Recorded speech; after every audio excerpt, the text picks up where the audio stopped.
ただいま。あの子たちったら出かけるのがそんなに珍しいの？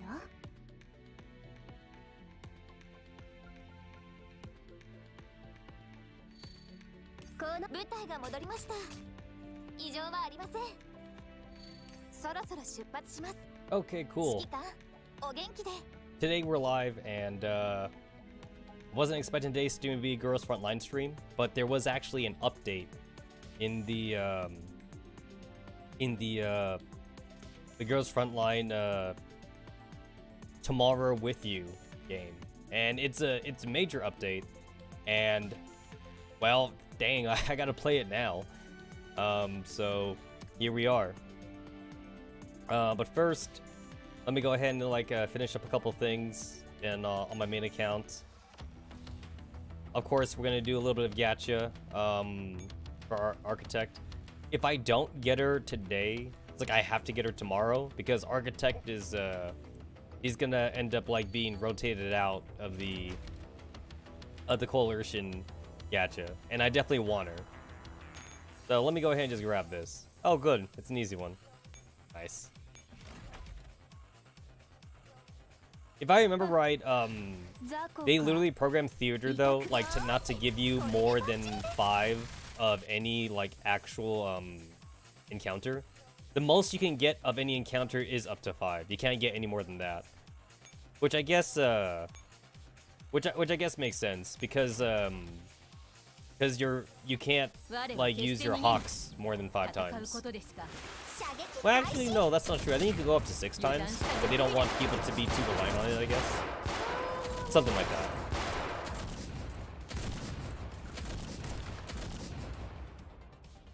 I mean, for the most part, we're still in easy mode right now. Oh, the easy one. I mean, this is all easy for me. I'm gonna have to wait until like we get into like the core area for this to actually start getting hard.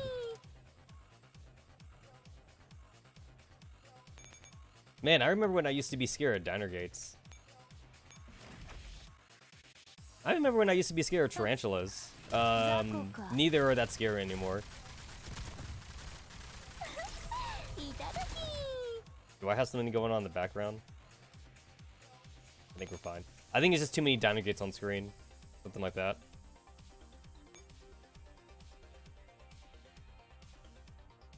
I don't think I don't think I need BGM for these guys. I mean, I could actually kind of brute force my way through like most of these troops anyway.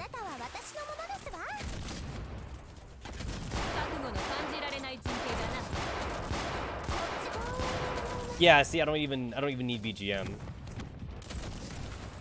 As long as like it's not max shields, then like I'm cool. But since BGM is like almost downright like required for like the later stages where like the dudes have like max shields, that's also why they limited how much encounters you could have with like, any particular mob, which makes sense.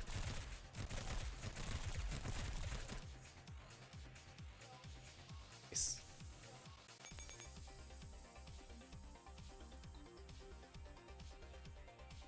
I mean, I'll use BGM for the gladiators only because they're a little bit on the tanky side. Man, Beach Ferry only costing like 1 ferry point is like freaking busted. It's so busted.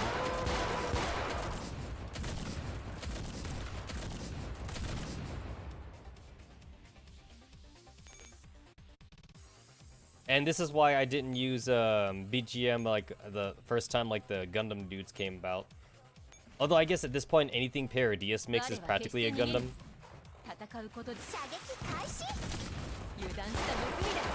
I don't think the community has agreed upon like when to use the word Gundam. We pretty much use the word Gundam like anytime like a giant mech shows up.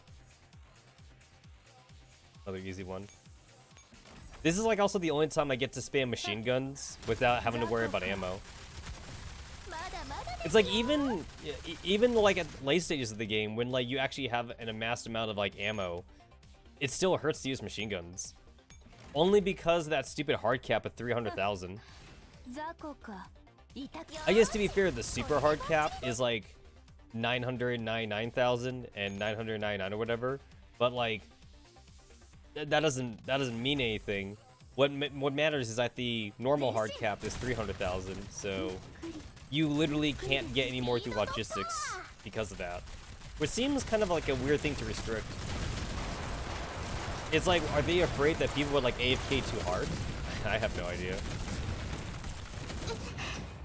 Nice.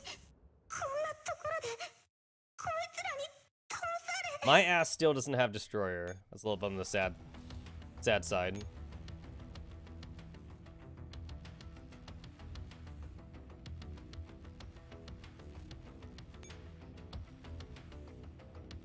You know, you could actually kind of tell like who's the free-to-play player, because like you pretty much need to pay money to actually have like an actual avatar.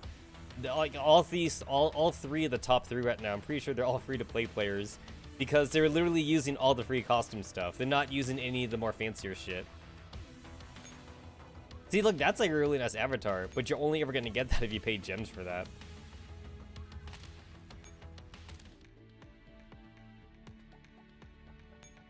I mean, like, they have to make it like only a cosmetic thing. The costumes like barely do anything. But then like they can't have the costume do too much though. You have the costume do too much, all of a sudden the game becomes pay to win.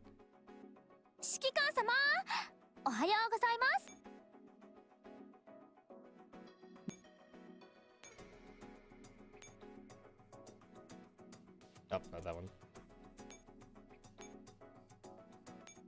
It's like, would I like to change costumes? Sure, that'd be kind of fun. I would like to, but like I sure as hell ain't spending the gems for this. Okay, isn't that adorable? That's adorable right there.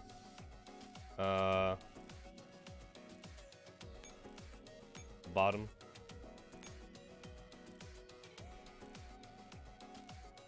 There we go. Like that's adorable right there. I ain't paying the 2,000 gems I would need to spend. Look at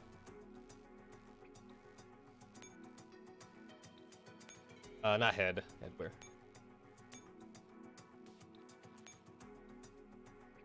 Oh, the takoyaki is really cute. Howdy, howdy. Oh, look at it. I didn't even know there was this. This is like a little diner gate bird nest on your head. I'm not sure how that correlates with like all this other fancy Japanese stuff, but like that's cute, I guess.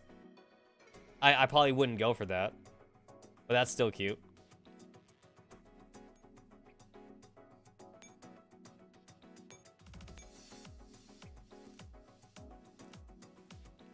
Oh, that's like the albino version right here. It's always like white hair and like red eyes. Although that's kind of like more pinkish, but close enough.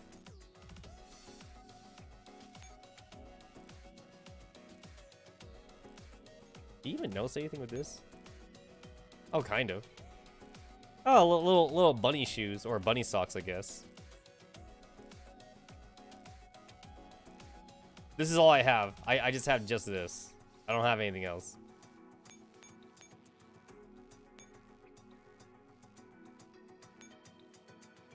All right. How many days have we got left? We got like 3 more days. We have 3 days and 5 hours left.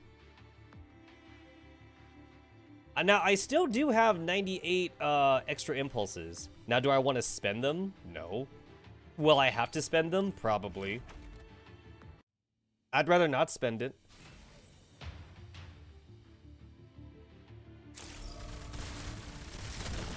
Hey, my M4 in this little simulation is not Digimon for some reason. That's kind of weird. Actually, nobody's Digimon. Everyone is like in their regular form. Yeah, Bar's not even Digimon either. Nice, not Digimon. Oh shit, did I get it? I got it. It's just the one. Howdy, howdy, Johnny. Long time no talk. Cool.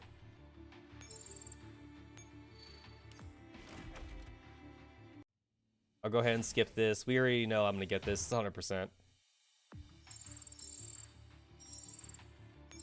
Do I even have the Ripper at 5 times dummy yet? I don't think I do. I don't even think I had the Ripper at like times 1 dummy. Oh shit, I actually got it. Cool. Architect, why? So yeah, I'm definitely not gonna spend any extra impulses in today's stream. I would do so in tomorrow's stream because Tuesday is the server maintenance day. So like I'll definitely do it tomorrow. I'll do it tomorrow if I don't get it by today. And that doesn't look like it's happening. That is not, nope, this shit ain't happening. This is not happening. I'm getting Architect. There is no doubt in my mind that I'm getting Architect. I just wanted to try to get her for free. I guess Architect's not going to be free, though. I also have 82. I have 82 bombing runs, and I'm at 53 out of 100. So, like, I can get her right now. I could get her right now, but I will wait until tomorrow. If I can get away with just using, like, maybe, like, just the 10 bombing runs, that'd be great. I don't want to have to use more than 10 bombing runs. And I don't want to have to use more than, like, 50 impulses. Which, to be fair, actually, I'm at 53 out of 100 anyway, so it's not like I had to dip into my 98 impulses then. I have 31 stars left. So when I get down to, like, the 23... Okay, if I get down to, like, the 23 and I still don't have Architect, that means I'll actually have to use my extra... my direct bombings. Yeah, this sucks. And the shop exchange, too, sucks, too, actually. You need 800, Dark Star... what was it again?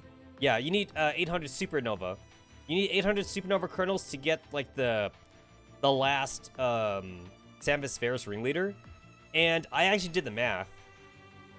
If we assume that you were to get all the 2 stars in every month, it would still take you, like, almost a year. I think it would take you, like, 8 or 9 months just to get enough Supernova Kernels. And that's assuming. That's assuming you actually get the max amount of 2 stars every month. So it's basically, it's ridiculous. It's not happening. At first, I thought, like, you would be able to afford the, you know, the Samus Ringleader with the Supernova Kernels if you just happen to get them all in a month. Definitely not. Not even 2 months. Again, it's, like, way more than that. You would basically need to save up, realistically, you would need to save up enough Supernova Kernels for at least a year's time, to even be able to afford to buy a Ringleader. That's kind of scummy. I'm sorry, Mika. You did me dirty there. You did me really dirty. Also, this time I'm actually going to change Nightbot. I didn't change Nightbot, but I'm gonna change Nightbot now because it still thinks I'm playing Super Mario Party Superstars. And yes, I'm going to say this on stream also. Yes, Pokemon Diamond and Pearl have been leaked. Yeah, definitely not going to risk my account getting banned. I'm going to wait until it's officially released because I don't want Daddy Nintendo and Daddy YouTube getting mad at me. I don't want to lose my account again, so I will wait on that. There we go. Alright, I just changed Nightbot, so now Nightbot should be like... It should be updated. But yeah, that sucks.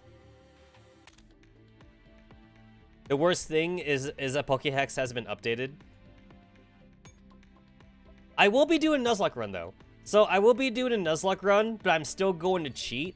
But obviously, I won't hard cheat for, like, experience or, like, HP or anything like that. But I'm still going to be doing a Nuzlocke. I'll be doing a Nuzlocke run, but like I will be like using my own rule set for a Nuzlocke run. So like I'm not really gonna do the rule where like you could only capture like one Pokemon per area. I'm not gonna do that rule. Instead, I'm just gonna be doing a rule where it's like you can capture just one unique Pokemon, like basically just in general. So basically, my modified rules is me just saying, okay, and if it's a new Pokédex, if it's a new Pokédex thing, then like it's a Pokemon I can use. And then if that Pokemon dies, I can no longer use that Pokemon again. That means that, like, if I want, I can actually capture everything, like in Route 1 or something. But like Route 2, which will probably have, like, a similar amount of Pokemon, I just can't capture anything new then. Because I'm pretty I feel like I'd be limiting myself too much if I only allow myself to just capture, like, the first thing I see, like, in every route. Even if I do, like, the no dupe clause, or something like that. So, yeah. But yeah, like, at least I'll cheat for money. Just to, I guess, play around with, like, just to play around with, like, costumes and stuff like that. Maybe, like, buy some berries or something, or extra potions. But I'm not obviously gonna be hard cheating for experience and HP. I mean, of course I can. You guys know that I can cheat for levels and experience. But if I did that, I mean, come on. Come on, if I did that, you know, what would be the point, right? Yeah, I spent 6 impulses. I didn't get Architect, which means I'm definitely getting Architect tomorrow. Because, like, Tuesday is the maintenance, so obviously that'd be, like, when Architect gets rotated out. So, like, you know, I have to get her tomorrow. I mean, I could get her right now. It's just that, like, I really want to try and get Architect for free. I didn't want to have to spend anything. But, you know, it looks like that's not happening. I'm gonna have to spend, you know, my gems. The gems that I've spent. I've been stockpiling it. I have 82 EMP bomb runs. And I have 98 extra impulses. So, like, I can get her. It's just that I didn't want to have to resort to that, though. I didn't want to. It's gonna have to happen. Can I get my MK girls? Can I get them to 4 stars yet? Haven't been keeping track. I mean, I already got everyone to level 100. It kind of annoys me. Actually, when I think about... Oh, 200%. Yep. Okay, I got it. All right. I can get you to 4 stars. I didn't even realize you were at 2 stars. I really do like MK's design, though. I like all 3. I like all 3 girls here. I went from 2 stars to 4 stars. I like the pink beanie one. The pink-haired beanie girl. I like her the best. The light blue hair one, though, she looks like she's a serious one. At least she seems like she's a serious one. And then the one with the yellow bandana, she looks like she's like the Kudere one. I don't really know. The AGS team, they seem like this seems like Team Lolly, so I'm not really a fan of that. They're cute though. This is like Team Glasses almost. She doesn't have glasses, but this is like Team Lolly right here. I think QLZ is my least favorite. I don't really resonate with any of the girls in QLZ. I do like AT4 though. I like AT4's design. They almost seem like they were like Team Defy in a way, because they had like the silver. They got like the silver hair or some shit like that. So like it's like they're Team Defy Hawks or something. I like their blue skirt though. I like the blue skirt design. I feel like M2 is all triplets. They look way too similar. They feel like they're triplets. So I'm not really a fan of M2. I mean, it's cool if you're into that, I guess.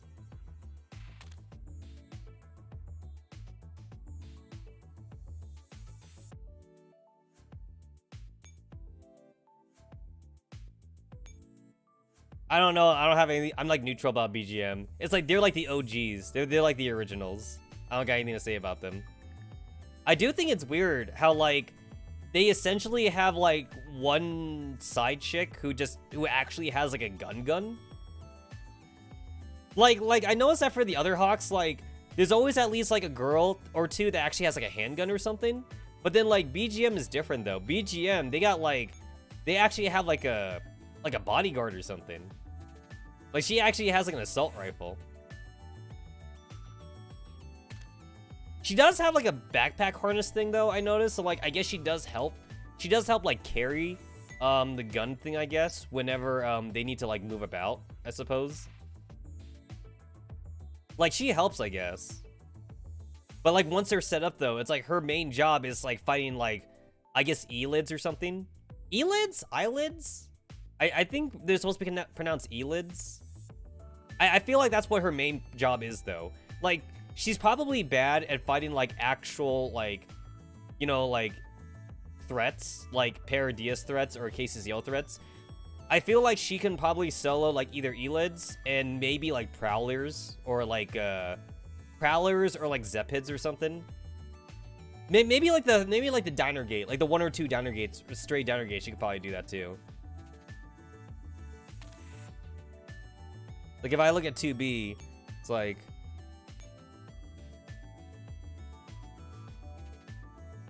I don't see a gun on any of these girls. I'm pretty sure they must have a handgun though. I feel like every team must at least have a handgun. This team reminds me of the mortar thing from like Valkyria Chronicles though. In Valkyria Chronicles 4. That's what this reminds me of. Which is really weird because like Valkyria Chronicles 4 happens at the same time as Valkyria Chronicles 1. So it's like Valkyria Chronicles 1 didn't have mortars, but Valkyria Chronicles 4 did. So it's like they had the tech for this the entire time. They just didn't have it. Or Team Welkin and Team Alicia didn't have it, I guess. But then like I don't know how the canonicity of Valkyria Chronicles 4 happens, or if it's a retcon. Because supposedly in the DLC, assuming the DLC is canon, Valkyria Chronicles 4 team needs Valkyria Chronicles 1 team, and Isara like knows about the mortar thing. So did she like never get a chance to make prototypes before she got killed? I don't know. I mean, that's me thinking too hard about Valkyria Chronicles lore. That's me thinking too hard.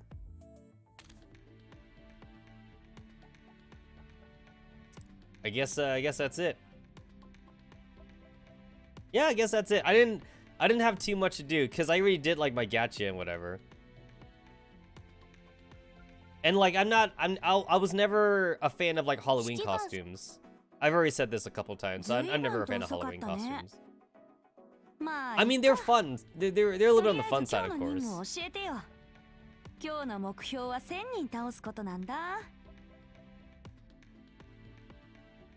Have to admit though, we didn't need theater. I'm a little bit sad that we're in theater right now. We didn't need to have it. But it's here, so I can't complain about it. It's like, you know, like, I got the zombie. I got LWMMG zombie. And it's like, if I were to choose any of these costumes, I don't even know what I would choose.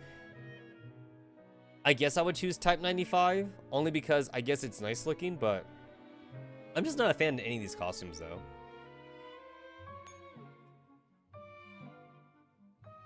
Same here. It's like G36 is like obviously like fan service bait because like he's got that whole like mummy thing. But like it's like that poorly wrapped mummy thing though.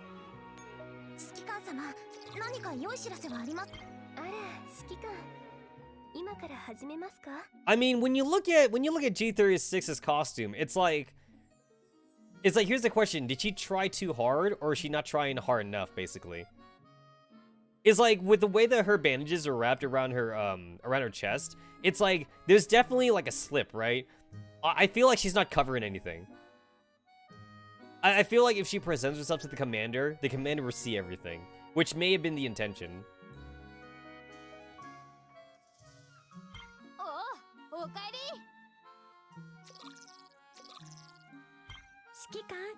Like, this is actually a costume.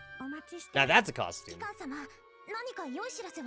This is actually the best one. This is the best costume right here. I like that one.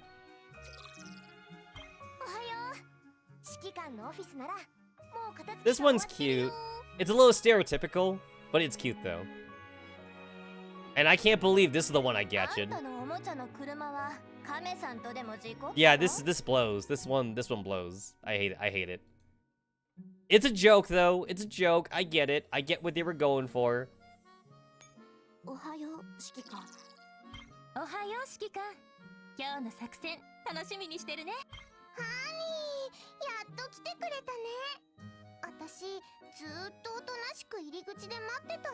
So wait a minute, is she supposed to be the vampire that sucks you off in a good way? She's the other kind of vampire. She ain't looking for blood.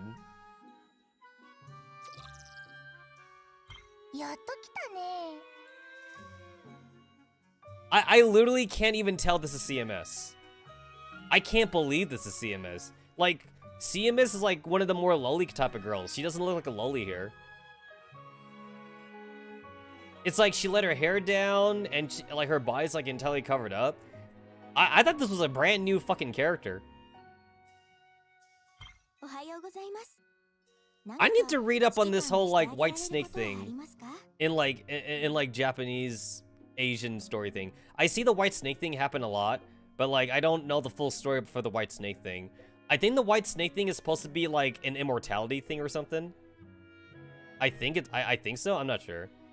You thought that was M4? That could be M4. No, I could see it. It's the problem is that the hair's covered up a lot too, though. Yeah, she just covered from head to toe. Is it Orochimaru? I thought Orochimaru was supposed to be like the 8-headed snake thing. Isn't the white snake thing different? Orochimaru is supposed to be a green snake. I thought, and it hit a green snake. The white snake is supposed to be, I think, like immortality or like some kind of good luck thing or something. I think there's supposed to be a different story for the white snake. If Orochimaru is also white, then like I guess I'm not unfamiliar. He does do a white snake? Huh, I'm unfamiliar with the white snake variety of Orochimaru then. Through my limited knowledge of the white snake, like I was always seeing the white snake being used for like either like an immortality story or like a good luck story or something. And then like whenever I see the eight-headed Orochimaru thing, the 8-headed Orochimaru thing has always been shown to me as like a green snake, and it's always been like a gigantic Hydra. The Hydra is like kind of like the Western version of that, I guess. Orochimaru is like a snake. I guess to be fair, like the Western version of a Hydra is not really a snake though. It's kind of like got like a dragon body. Is that the best way to say what a Hydra is? A Hydra is got like a dragon bottom body, but then the top part is like all snake heads. I think that's the best way to describe a Hydra.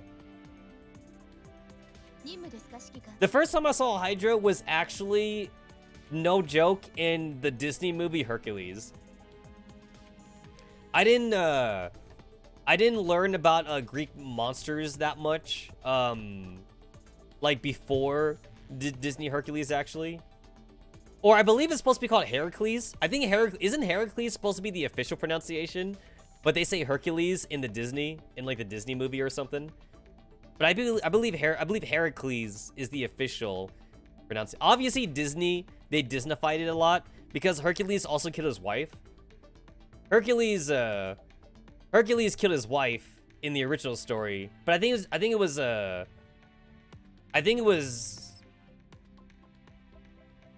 god that made him do it. It was a god that made him do it. I don't think it was Hades. Maybe it was Hades. Somebody made him do it though. Someone made him kill his wife, and then like he went through like the 13 trials. He went to like 13 trials to like, you know, become a god or something like that. Which I don't think the Disney movie did, by the way. The Disney movie did not do the 13 trials, I think. Oh no, wait, they did. They did. Hercules did do the 13 trials in the Disney movie, but they skimmed it though. They did it through the song and dance number, basically. So, like, halfway through the movie, in the Disney Hercules movie, they do, like, a whole song and number about Hercules being a hero. he did the 13 trials, but he basically did it within the span of like one song. So they didn't spend too much time on it, basically. Too long didn't read. Hera had a hard boner for Hercules, and she made Hercules become mad. Isn't that kind of weird, though? Because, like, in the Disney version, Hera and Zeus are the ones that were married, and Hera is actually Hercules' mom in the Disney version. That's kind of weird. That's kind of weird then. But the Roman and Greek gods thing is all about incest, though, right? Like, didn't Zeus pretty much like bang like every other goddess after he got rid of the Titans? And even then, it's not like Zeus did it by himself either. Zeus had help. Zeus needed like Poseidon, and I think he needed Hades to help him get rid of the Titans. And then Zeus was all like, "Yeah, I'm king now." And then like he put Hades down the bottom, and Poseidon got the sea part or some shit like that. Yeah, you know, when you really read up on it, though, a lot of the Greek and Roman gods, though, they're assholes. There's so many times where, like, the god actually got jealous of, like, a human or something, and then the human got punished for it. I know that Hera was a very jealous bitch. Every time a human... Now, to be fair, humans are bad, too, but there were some humans that didn't, like, deserve it, though. Like, anytime that Hera heard that there was, like, a so-called, like, human woman that was supposedly like more beautiful than Hera would get like so jealous and shit. And sometimes some of the women in the stories, they did brag about it, but others didn't, though. Like, some of them were just like regular housewives, but then like, you know, people would have like a boner for her and shit, and then like Hera's like, "Oh, how dare you be more beautiful than me?" And then like she'd give him like a curse or like some shit like that. I know there's also another one too, for Medusa. There's like different versions of the Medusa story. There's like one Medusa story where like she like seduced Poseidon, but then there's another one where like Poseidon is the one that raped Medusa. So like it depends which version you want to go for. I think the Fate Stay Night version of Medusa, I think in that version she got raped by Poseidon in that one. There's the different tellings on like why Medusa became Medusa. In some instances, Medusa was totally, like, unwarranted. She just got cursed for it because it wasn't her fault. In other versions, Medusa was, like, very vain, and she always bragged a lot, so she pissed off, like, a lot of gods or something. It depends if you want to make Medusa, like, either, like the tragic heroine, or if you want to make Medusa into, like, a villainous character. Because Medusa, I think, can go both ways. She's either, like, a villainous character, or she's, like, a sympathetic character. The too long didn't read story is that Athena is a bitch. But Medusa was supposed to be a virgin, right? Like, isn't that the original story too? She was supposed to be a virgin, and then like when she lost her virginity, that's when things kind of get all weird. It's either she lost her virginity because like she got raped or something, or she lost her virginity because she wanted to do it. It just depends. Just depends how you want to go about it. Honestly, like, if I lived in that age and I had to, like, worship a specific god, I don't even know which god I would go for. There's the party god, right? Bacchus or something? Shit, I might as well, like, worship that dude. That dude seems kind of cool, I guess. There's, like, a few safe gods. There's a few safe gods that you could worship. The Bacchus, the party god, seems kind of a safe bet. Because, like, a lot of the other gods, they kind of, like, actually require things of you. Like, they make you actually do stuff. The Bacchus party guard, though, he's a party animal. I'm not sure if you had to do much for him, other than, like, give him, like, a sacrifice every once in a while, which seems easy enough to do, I guess. Here's a pig sacrifice. Oh, Bacchus god or something. Y'all need Jesus. Which Roman god was Jesus again? Which one was he? Actually, I remember. There was low-key, actually, a Disney... This was in the Hercules animated cartoon, not the movie. I think there was actually a low-key episode where, like, the Greek gods, or Roman gods, or whatever you want to call them, there was an episode where, like, they actually met different gods, and I think there was a lot of controversy around the episode. Like, they met, like, the Hindu gods, and they also met, like, the Shinto Japanese gods or some shit like that. They did like a 1/2 episode, because each actual episode of Hercules is like only 12 minutes long. Because each 30-minute time slot was technically 2 episodes. But anyway, like, they did meet, like, other gods. And I think a lot of people didn't like that. So they had to kind of, like, put, like, a low-key ban on that episode or something. I distinctly remember, like, Teenage Hercules meeting, like, a Hindu god or something. Because I think he did, like, a foreign exchange student thing with, like, another country or something. And, like, I remember, like, Zeus and Hera telling them that, like, oh, like, our influence doesn't go to where you're about to go. So you're gonna have to play nice with the other gods or some shit. Also, can you guys imagine if, like, demigods were actually a real thing, though? Because I remember, like, because didn't Poseidon also have, like, a shit ton of demigod kids, too? So, I think all the gods, right? All the gods, like, basically banged a human. Like, banged a human or two at, like, one point or another. So when you think about it, there was actually a shit ton of demigods, like, going all around. And considering that demigods all had, like, at least, like, some form of, like, super strength, or, like, some kind of, like, low-key power, like maybe, like, low electricity, or, like, low, like, underwater breathing or something, in the case of Poseidon's kids, it's, like, when you think about it, there should have been so many, like, demi kids born from those demigods then, right? If demigods were a real thing, there should have been, like, so many people born with powers then. Just because, I mean, sure, the bloodline would be diluted after a while, obviously. But here's the thing, though. It's like, even if the bloodline is diluted, it's like, I don't know. Do you guys have any god blood in you? Do I have any god blood in me? I think y'all might want to check if, like, Zeus is, like, your great-great-great-great-granddaddy or something. Heck, maybe I got, like, Hephaestus, you know? Hephaestus was, like, the blacksmith god or some shit like that. You know, maybe I got that in me. Any of you engineers might have, like, Hephaestus blood in you or some shit. If you're good at archery, maybe you got, like, a little bit of Athena in you or something. Maybe if you're, like, a Chad, you might have, like, Ares. You might have, like, an Ares god in you or something. I think maybe Hades was supposed to be, like, the one god that, like, wasn't, like, a total jerk-ass or something. I'm not sure if Hades ever slept with, like, any human women, but, like, I think he was the most, like, low-key, like, not asshole-ish one out of all the other gods. I think even Bacchus slept around with human women, but Bacchus was the party god, so, like, he kind of, like, was having orgy parties all the time anyway.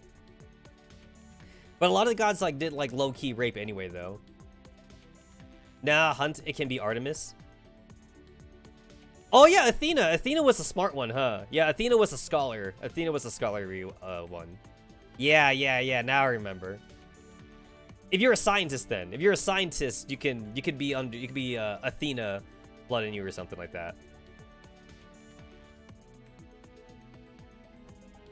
So, like, what about Hera, then? I guess, like, I guess if you're a... I guess if you're, like, a supermodel or something, then maybe you got some Hera blood in you. Maybe. I don't know. I don't know that Artemis, she had, like, a thing for, like, turning humans to animals, though. She did that all the time. If I remember right, though, like, Artemis really only cared, though, if you mess with the animals in the forest. So, like, if you were, like, a farm animal, then, like, you were fucked then. Like, I don't think Artemis cared for farm animals. Like, if it was, like, a farm pig or, like, a farm cow. It's only, like, when you were in the forest or something. Yeah, they were all bad. True Chads worship the Titans. The Titans, though, like, I don't think the Titans even like humans.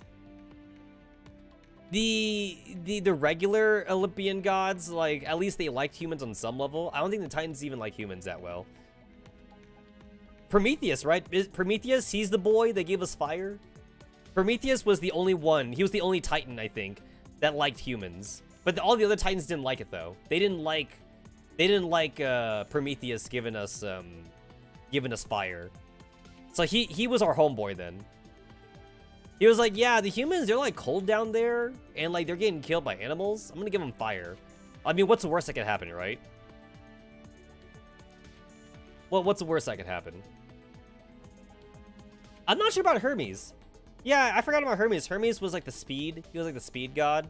I'm not sure if Hermes had anything. I think Hermes was supposed to be a womanizer. I think he was kind of labeled like Zeus in a way. He was like less Chad. He was like less Chad than Zeus, but I think Hermes was also as a womanizer. He was a speedster god. Yeah, I think Hephaestus. Hephaestus was the blacksmith god. Hephaestus was like, he's like worked in his basement all the time. I remember like a lot of stories say Hephaestus was like really ugly though. Like I think one story I read, they went like really deep into how ugly Hephaestus was though. They're like, oh, if you look at Hephaestus, it'd make you want to throw up or something. Like they're like, oh, like one eye is bigger than the other, and like he's constantly covered like in soot or some shit like that. There was one story I read that really like laid it thick. It's like, damn, did this writer like not like Hephaestus? But Hephaestus was married though. Like Hephaestus, even though he was an ugly god, he was still married. He was married to one of the goddesses. So it's not like he was a lonely boy all the time or some shit. And then there was also like the sub-gods too. Like there was like the sub-gods underneath the regular gods that you could also worship, but like that's like a whole nother like a whole nother issue. Yeah. I am the bone of my sword. Yeah, that's who. If they made Fate Stay Night using Olympian gods, that's who Shiro would be. Ugly bastard energy. I mean, I don't think Hephaestus was a rapey god at least. I don't know.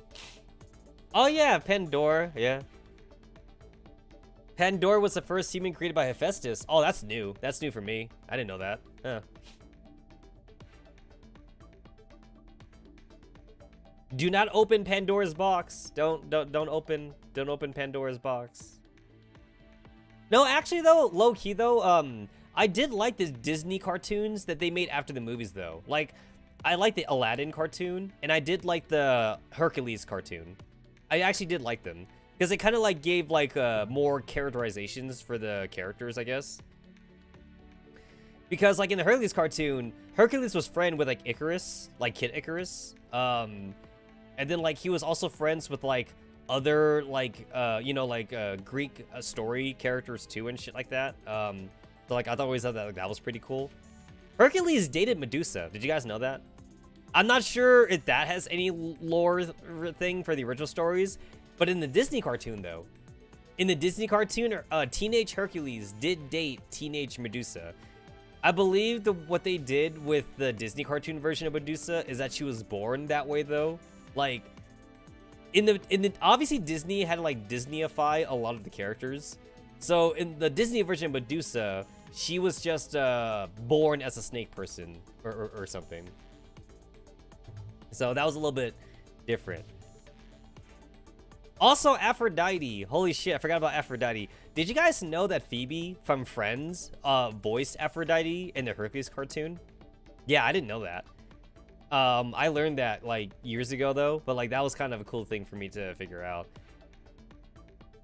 Also, like, wasn't like Aphrodite like super flirtatious? I think Aphrodite, she must have banged like every human dude that like she would let basically.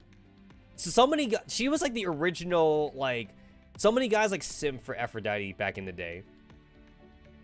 If I remember right, I think there were supposedly dudes that were even like fapping to the Aphrodite statues or some shit. Like, I think there was a, wasn't there like a statue maker back in the day who made statues really lifelike? And I think there were dudes like coming all over his statues. He got really annoyed by it. No, I don't know. Seriously, that's a true story. That's seriously a true story. There was like a statue builder. I think he was like during like Caesar's reign or something. There was like a statue maker who made a really good statue, and he made a statue of like one of the gods or something. It was really good though. He basically made like the very first like porn statue or some shit, and guys would come by just to see the statue, and they were all like, "Oh, that's so hot, that's so fucking hot," and they were just like fucking wank off in the statue. And the worst part though is that the statue was like, I think in the quad like courtyard area or some shit. So like the royal cleaner, the royal janitor, he'd always like come to the statue like every morning, and he would find like, you know, white splotches on the statue, And I can never tell you that wasn't pigeon. That was not pigeon poop. It was the white splotches was something else. Dude had to clean the statue like every day because like people kept on admiring too hard the statue. They tried to like even uglify the statue too. They try to put like clothes on the statue and stuff like that, but like it didn't work though. It just made like it made the Coomers like even more hard and shit. They had to hide the statue like in like the museum or something just to like make sure that like, you know, dudes didn't like get to the statue, I guess. Can you guys imagine living in a time before like actual pornography? Like how desperate you'd have to be? You have two options. Either go to like you know, the brothel, or if you couldn't afford the brothel, I guess you just had to like use your imagination or something. Because like pictures were expensive back in the day. Because like, you know, drawn artist pictures, right? Like, come to think of it, isn't that like what you would have to fap to then if you were like, if you didn't want to go to the brothel? You'd have to pay somebody. You'd have to pay someone to like draw you a really like good like naked painting or something. I guess that's what the original Coomers must have fapped to. Okay, can you imagine going to like the artist lane or something just to find you an artist that could draw you naked pictures? That's like the original DeviantArt, basically. That's basically commissions, right? Like you would just go up to like a painter dude, and you'd be like, "Hello, good sir. I would like to commission you to paint me a picture." And then he'd be like, "Oh yeah, sure. What do you want me to paint you a picture of? Like the scenery or something?" And you're like, "No, not like that. Do you know my neighbor? You know my neighbor's hot wife? Can you paint me a picture of my neighbor's hot wife for no reason whatsoever? I just want to admire it." I would give you like 5 silver shillings to paint me a picture of like my neighbor's hot wife. It's like 5 silver shillings, sure. Sir, I do not work for free. You need to pay me like 10 silver shillings to paint you a picture of like your neighbor's hot wife, and then I'll do it or something. It's like 10. All right, I'll give you 9 silver shillings, but you have to paint her like a naked picture of my neighbor's hot wife. It'll be like, "Done, sir. For 9 silver shillings, I will paint you a naked picture of your neighbor's hot wife." And then there you go. That's how painters made their money back in the day. For those that like couldn't like be a royal painter for the king or something. Can you paint my neighbor's wife as a dog human peeing and shitting at the same time? Man, do you guys think that there were furries back in the day? There had to have been, right? Because like weren't there a lot of animal gods? There were a lot of animal gods. So like there must have been furries. They totally must have been furries back in the day. If you were a farmer too, if you were a farmer that worked with animals all the time, you were probably into goats or something, right? You're into goats, you're into like cows or like pigs or some shit like that. I don't know. Hey, listen, it gets lonely on that barn sometimes, right? You know what would suck though? It would suck being like an inventor back in the day, because like a lot of times like if you invent something that's too good, then like people would say like you're a witch or something. It's like, "Hark, this man, he made a device that shoots fire from a stick. He is a witch or something." And then like, you know, they like burn you at the stake or some shit like that. You needed to be born in like the right era to be able to pursue science without being persecuted for being a witch, basically. It's like if you go back far enough and you make electricity, people would think you have like, you know, like lightning magic, right? You can't go back too far. If you go back like maybe 1,000 years ago, you'd probably be okay for electricity.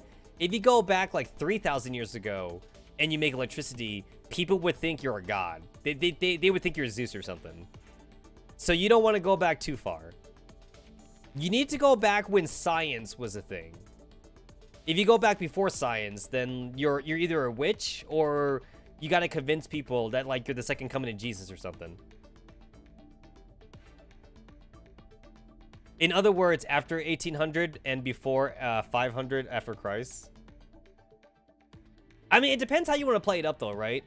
It's like, do you want to be known as a man of science, or do you want to be known as like as a god, I guess?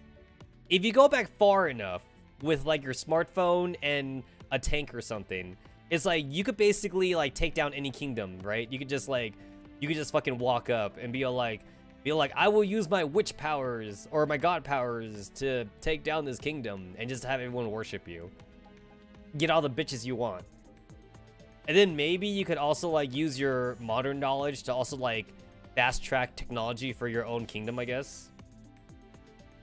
Basically, if you got isekai'd like 5,000 years in the past, it's like, how fast would you be able to convince people that you're a god, and then use your modern knowledge to, you know, get like a modern infrastructure going? You'd also have to teach, though. You would need to teach your dumb populace, though, like math and like basic shit, though. This also means that like if they're using leeches, you gotta tell them, stop using leeches, boys. All right, any doctor using leeches, you gotta stop doing that shit. We're not doing that no more. If you get sick, eat like a fucking orange or something. Get vitamin C. Yes, there's a thing called vitamins. Eat some fruit and get some rest if you're sick. That'll probably be all you need. And then also, like, if a dude gets like a broken leg, it's like, damn, it's like, shit, amputated. Or like, if you have some knowledge in medicine, then maybe you could like properly fix that leg, and that way that dude doesn't have to like walk crippled his entire life or something.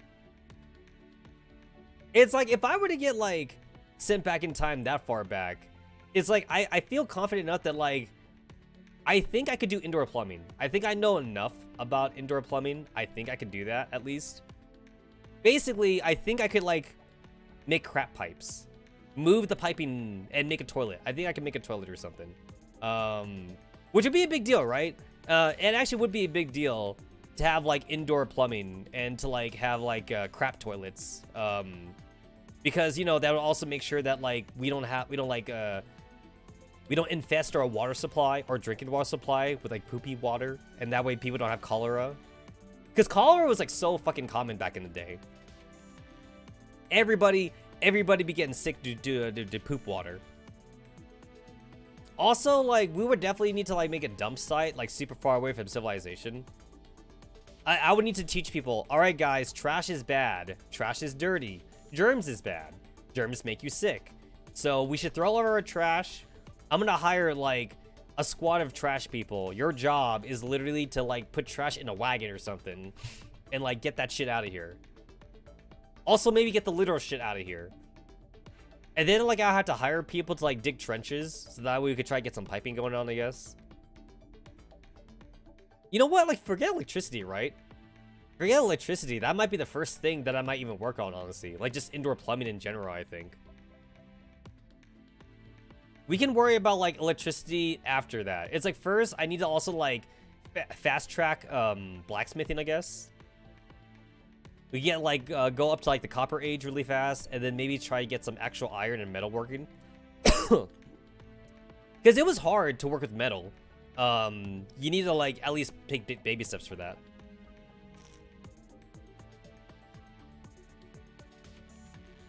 Like charcoal, right? Like, just getting charcoal up and going.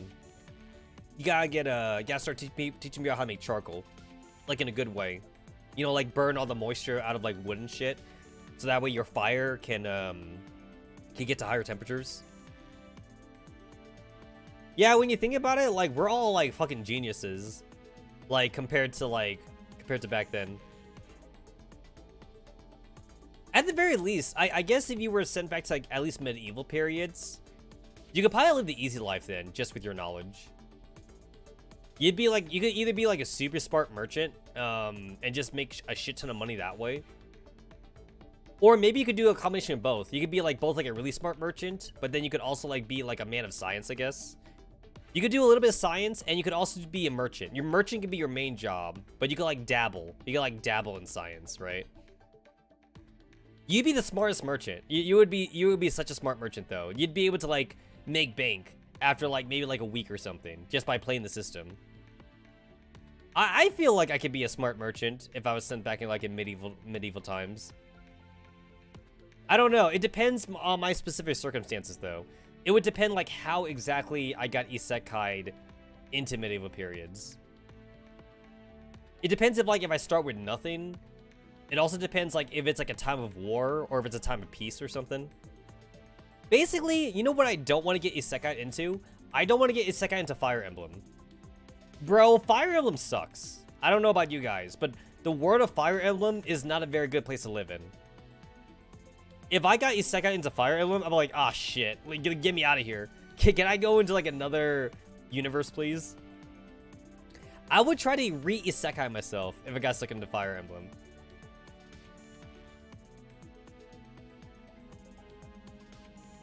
It depends if the Vatican doesn't call you a witch for doing science outside the Vatican. Yeah. Like I said, it really depends. It really depends on your specific circumstance. Bang Noe and Tiki first before GTFO. Listen, you gotta get to Tiki first, right? You gotta get to Tiki first. Listen, you gotta play the long game. You get to Tiki, so then she gets attached to you and calls you like Oni-chan, and then that way like Tiki would be like, no, this is my human. I like him. I want to protect this human or something. You need to adopt like a dragon Emoto. You gotta play the long game. Maybe get yourself like an immortality elixir or some shit like that. I don't know. Is that a thing in Fire Emblem? That's a thing, right? That's a thing in Fire Emblem? They have like immortality elixirs or some shit. Bang Nono and then also your dragon daughter. What, were you making a fucking family bush or a family circle? You got like a family hedge? A family hedge or some shit like that? Also, like, Fire Emblem dragons. Like, don't it take them like a fucking 1,000 years just to grow up or something? Fire Emblem dragons take longer to grow than humans. Also, like, don't the dragon people in Fire Emblem like have a really slow birth rate or something? Isn't it like actually like a big fucking deal when a baby gets born? Like the regular animal people, like they breed normally, but like the dragon people though, it takes them like 100 years just to like even like get like an egg or some shit like that. They can share their lifespan with you? Ah, yeah. Okay. Yeah, then that's okay then. Then that's good. Actually, like, assuming that like I didn't get born into like other humans, assuming that I got isekai'd, right? Assuming that I got isekai'd away from humans and I had to pick like a certain animal tribe, it's like you got like the dragon people, you got like the mammal people, and then you got like the bird people and shit like that. It's like, I don't know, like I'm kind of like more, I feel like I'm kind of veering towards the bird people. I don't know how I feel about the dragon people actually. I feel like the bird people, I think I could like get along with them. If I can befriend the bird people. The only bad thing about the bird people though is that like they live in cliffs and shit, so like I can't fly, so yeah. FE dragons are more weird. I mean, like, there's also like half dragon. There's half dragons though, so like that's a thing. You could bang a full dragon and get like a half dragon baby. There's half animal people. There's half animal people and half dragon people. You could get yourself a halfie, or you could bang a halfie, and then like that way the halfie is at least part human, I guess. Maybe instead of like going for the full dragon, you just aim for like a half dragon waifu, a half human, half dragon waifu. Maybe that might be more realistic. Maybe like a half a cat person, maybe.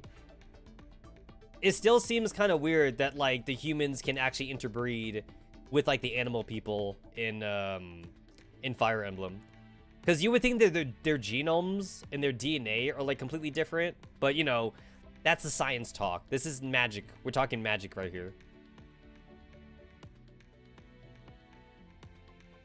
Yeah, there's like spirits and like fairies and shit. Yeah. There's also like wolf girls too. There's doggy people, and there's wolf. There's like wolf people. There's like the wolf pack. If you wanna go for those packs too. There's like the cat pack, the wolf pack. There's a lion. Oh, lion pack. Aren't lion packs also kind of rare too? There's not that many lion people. Lion people are like stronger than like the cat people and shit. If you want to go for royalty, you can aim for like the lion people. I don't remember any bunny girls. Were there any rabbit girls in Fire Emblem? I feel like I don't remember any. I remember everyone either having claws or talons to some degree. Are there bunny girls? Shit, I don't remember. I don't remember any bunny girls. They are? Damn. Okay, then. Yeah, I remember, like, the cat people and the dragon people definitely more. Well, obviously, in Lucina's game? Ah, okay. Obviously, dragons get, like, the most screen time out of, like, all the other races, of course.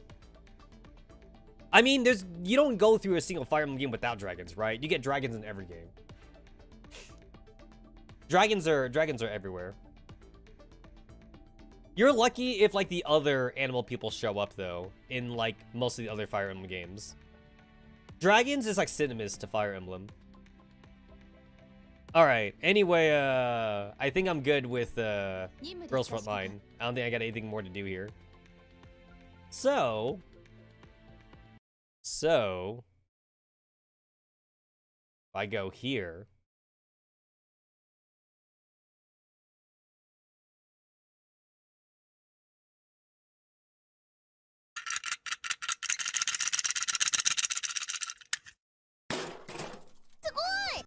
Hold on. I heard a Sugoi. I heard a Sugoi. That was actually kind of funny.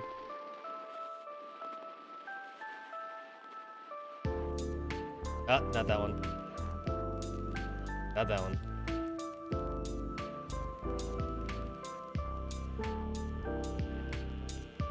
Hold on. Window capture.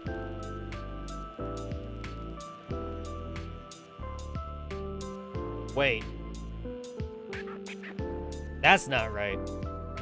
Okay, wait. Maybe it's a game capture then, not window capture. Hold on. Hold on. So yeah, the game got a really big update. So the last time I live streamed this on my main account, they only had 1 day. But now it's 7 days. It's like the first 7 days of it. There we go. There, that's it.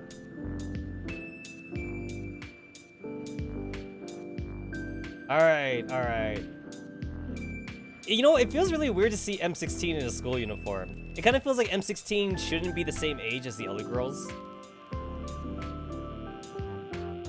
M16 feels like she should be a teacher. She should be a teacher character.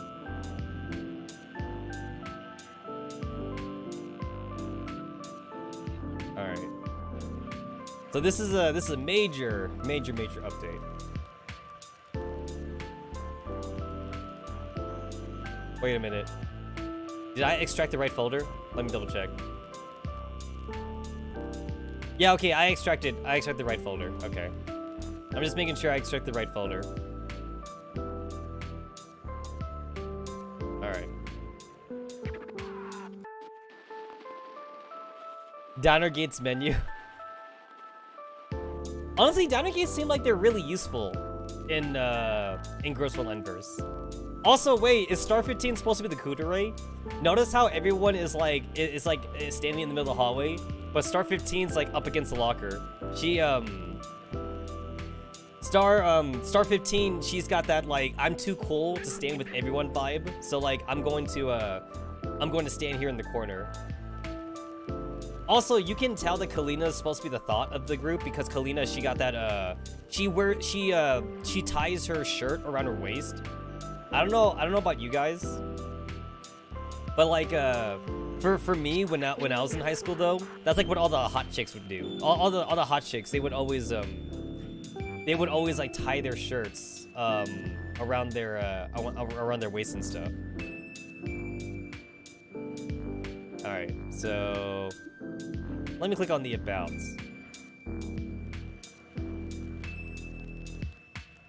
Made in Renpai. I know Renpai language. That's cool. You play as a human high schooler, Shiki Khan, heir to such manufacturers as the IO factory or some shit.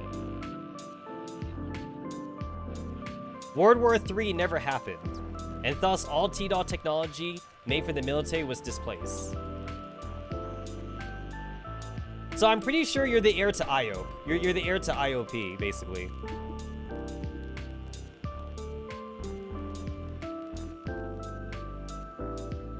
Language? There's only English. Okay.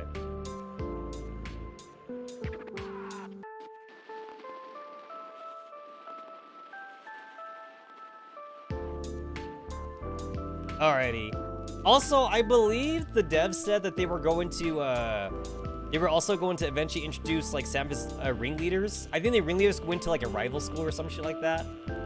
A school full of albinos? I don't know. Or a club. I think maybe it was a club. It was a club for ringleaders. Alright. Alright, here we go.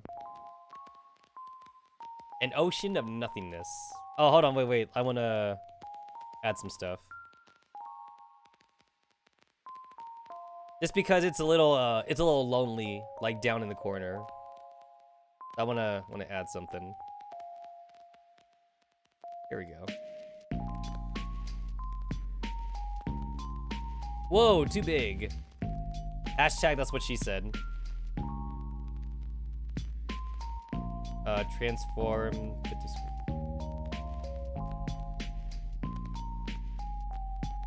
There we go. There we go. And I'll just go ahead and just say they go behind. There we go. That's a little bit better. An ocean of nothingness, echoes of the past. A silhouette, familiar yet indiscernible. All right, that's us guys. That's Shiki Khan. His first name is Shiki. His last name's Khan. To be fair, Shiki is a regular Japanese name though. A caring yet detached voice. A proposition formulated as an order. An unending pit flashing my failures to me. At the bottom, a blinding light. I keep falling into the light until suddenly it's dark again. I open my eyes and blink. There are a series of spotlights far above my head. All around me is a thick fog, obscuring my vision. In front of me, beyond the fog, I see the silhouette just standing there. I open my mouth to speak, but no words come out. Surprised, I try to step forward, but find myself frozen in place. All I can do is stand and listen as the person on the other side speaks. Shiki-Khan, you have great potential, yet you are held back by the chains of your past. The voice is deep and soothing. Its words reverberate and echo, the sound lingering long after the voice pauses. Don't worry, your journey is only beginning. There is plenty of time to make amends. In due time, you shall grow stronger, strong enough to break free of these chains and move forward. When that happens, we shall meet again. Until then, good luck. He turns and begins walking slowly. The silhouette fades into the fog. I sink to my knees as the constant sound of beeping grows louder. Wait, beeping? Oh, this is different. So I remember in the original version, they use a lot of stock footage for like the background scenes. I'm just gonna go ahead and just do that. There we go. How do I do the thing again? H for hide user interface. There we go. So I remember, they use a lot of stock footage in the original like demo version.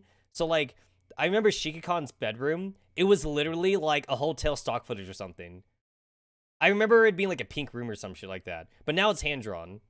Now to be fair, it's not like the most high quality drawing I've ever seen. But you know what? I think it's better to set the tone of the Dane sim than to use stock footage, right? You never want to see stock footage, right, guys? You never want to see that. I open my eyes and stare at the familiar ceiling of my bedroom as my alarm clock rings. Huh? So that was just a dream. A weird one, though. Anyways, time to get up. Also, you cannot name your character in this game, even though you could usually do that in other, like, VNs. Because I guess, to be fair, we are all Shiki-Khan, right, guys? Each and every one of us is Shiki-Khan.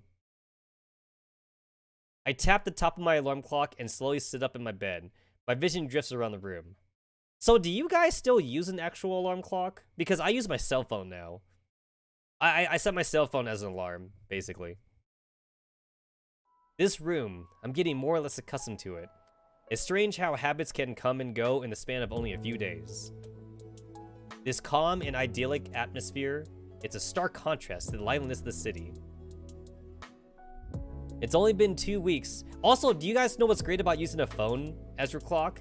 When there's daylight savings time, if you guys observe that, then like your phone, it automatically changes the time on its own. It's a small little convenience, you know? Also, assuming that you have cell phone service, your phone will always be the correct time. You don't have to worry about like your clock being like 5 minutes off or some shit like that, you know? It's only been 2 weeks since I settled here, but it already feels like home. Well, it's not like I spent my childhood in this place or anything. Ah, shit. Kitsune still has a clock. He still got an alarm clock. Does it also go beep, beep, beep, beep, beep? Like a high-pitched beep? I stand up and head for the door. As I reach for the knob, it begins to turn. I step back just in time to avoid the door slamming into my face. My movement startles the intruder, a petite blonde girl.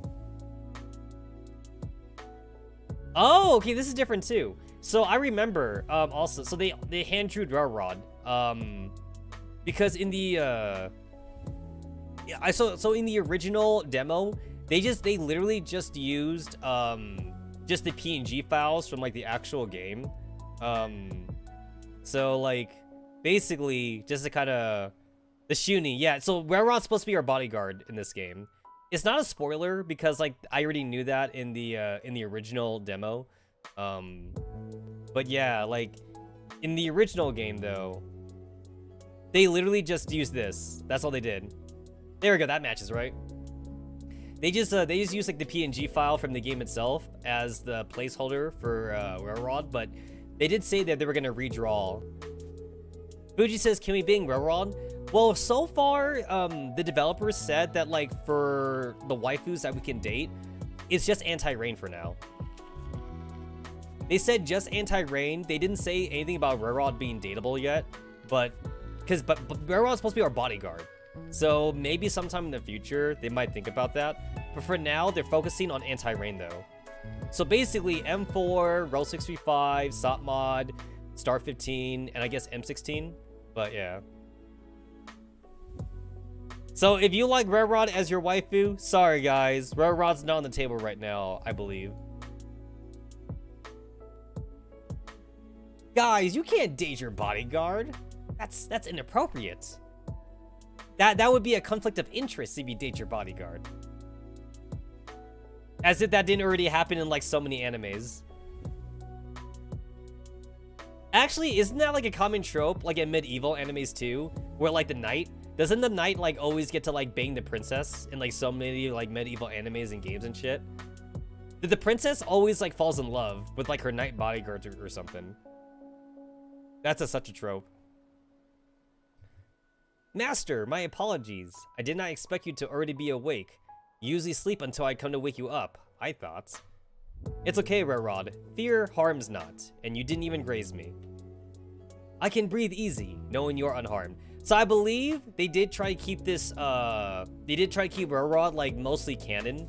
So Railrod does still speak like a Shuninbo. This girl is my bodyguard. She has been appointed to my father to protect me, just in case anything happens. She's a skilled security doll, with an impressive resume. Oh, Master, I came to inform you that breakfast is ready. This day will present you with a challenge like no other. It would do you no harm to dutifully prepare for the battle ahead. See, so you can see that she still talks like how Railrod would actually talk, like in the game. She's also an impressively effective attendant too, with a knack for delusional fantasies. I don't know about you guys, but wouldn't have a Shuninbo bodyguard be kind of fun though? Like you don't want like a no-nonsense bodyguard, right? Wouldn't you like a bodyguard with actual personality? I'm just saying. I don't want a kudere. I do not want a kudere bodyguard. I will admit, but that's neither here nor there. She's good at her job, and that's all I could ask for. Oh shit! So this is So once again, guys, this demo goes for 7 days, not the original 1 day. So I'm actually not sure if my choices matter right now, but we'll see. Right you are, my dear apprentice. Ah, yes, right. I would join you after I freshen up. I mean, do I also be a Shuninbo? I'm not gonna be a Shuninbo. I'm not exactly in the right mood to humor her this morning. I'm stressed enough about today without this. While I sometimes concede to her game, now is not the time. Do you guys think I lost friendship points with Railrod there? I feel like I lost friendship points with Railrod. After washing up and dressing, I joined Railrod in the living room. She has indeed doubled my usual breakfast portions. This would indeed prepare me for the hardest battles ahead. So are you guys a breakfast person? Like the sausage, eggs, and bacon kind of thing? Maybe some miso soup on the side and some rice or some shit? Or do you guys just eat like a fucking Pop-Tart and just like be done with it? Me, I drink a power shake. I drink like a... not sponsored, but I drink a Huel meal replacement power shake every morning. That's my breakfast. I usually don't do the whole pancakes and flapjack things or things like that. Now that's not to say like I don't appreciate like waffles or stuff like that if it's offered to me, but I usually don't go out of my way to make myself a breakfast though. Like to cook. I usually don't wake up like early enough to start my day to do such a thing. I'll like drink something basically, you know, to kind of like cycle through my body basically. I gulp most of it down while listening to the news. Oh, master, do not forget to change your uniform. My keen eyes noticed earlier that you prepared your old one. Should you don that old uniform of yours, I doubt your new academy would be pleased. Especially since the headmaster sent you theirs personally. Noted, Railrod. Thank you. Oh shit! Hey guys, I just noticed. Look at the calendar. It says IOP. Is pretty cool. Because, you know, like, again, we're supposed to be the heir for IOP. Morning, you just eat coffee. I tried to like coffee so many times. I can't get into coffee. I tried. I wanted to, but I couldn't get into it. Oh, hold on. I want to add like another picture thingy just to like fill some space.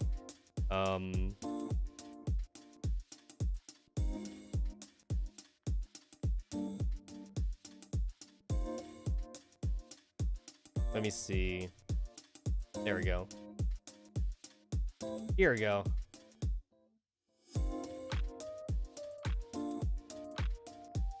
There we go. I'll put a drinking 416 over here. There we go.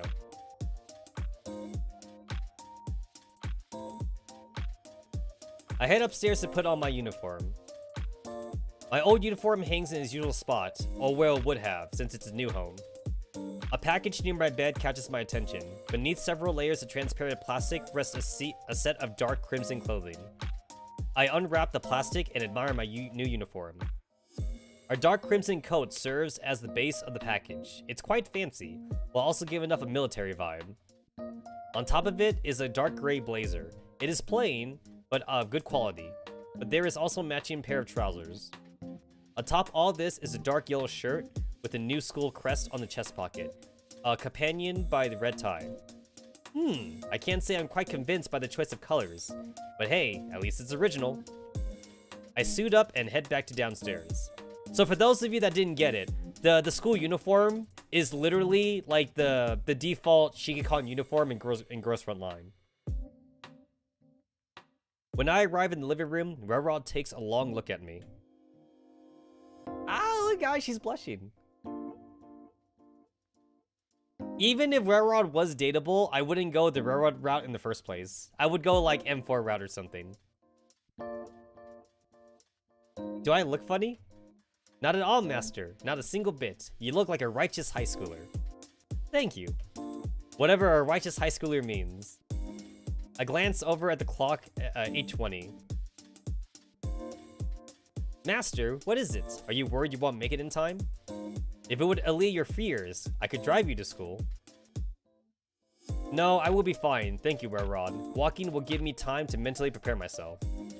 Understood. You had best leave now. Tarry any longer, and even your strongest acceleration spell won't be enough. Yeah, right. Indeed, I'm off then. Indeed, my dear disciple, I'll be off then.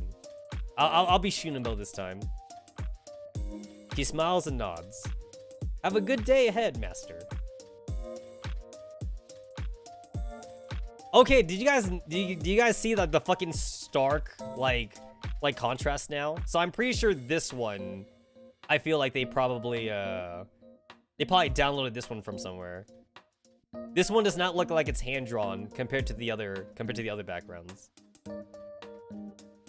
10 minutes later. Tanigashima? How many years has it been? 8? 10? At this point, I've lost count. The city has developed a fair bit in such a short amount of time. From the uphill road leading to the school, I have a good view of the city behind me.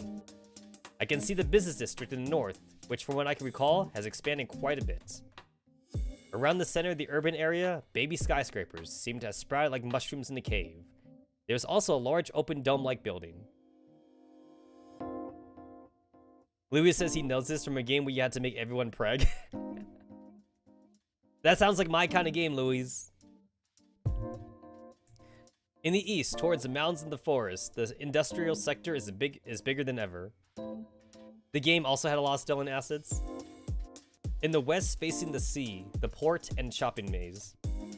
A place doesn't seem to have changed a bit. I might want to check that out later. Wait, speaking of checking on things. Of course. I forgot about my lunch on my first day of school. Ugh. Guess I'll grab something on the way. 10 minutes later.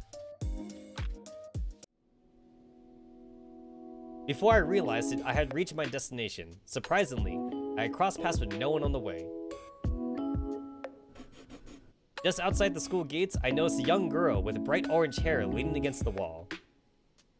Hey, it's Kalina! Her attention is on her tablet, and she's wearing what I can only guess is a female school uniform.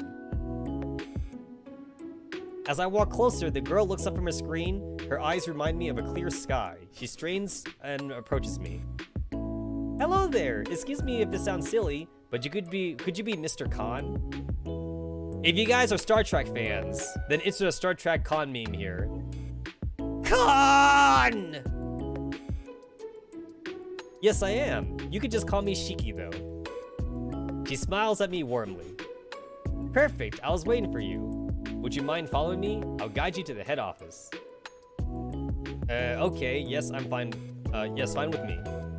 She had caught me completely off guard. I wasn't expecting such a warm welcome, much less from a student. She starts walking, so I naturally follow her. Despite her small frame, the girl walks at a rather fast pace. I have trouble keeping up with her. Is she some kind of athlete or something? Oh, sorry. I haven't introduced myself yet. Have I? The name's Kalina. Just call me that. That's what everyone does. Oh, okay. Nice to meet you.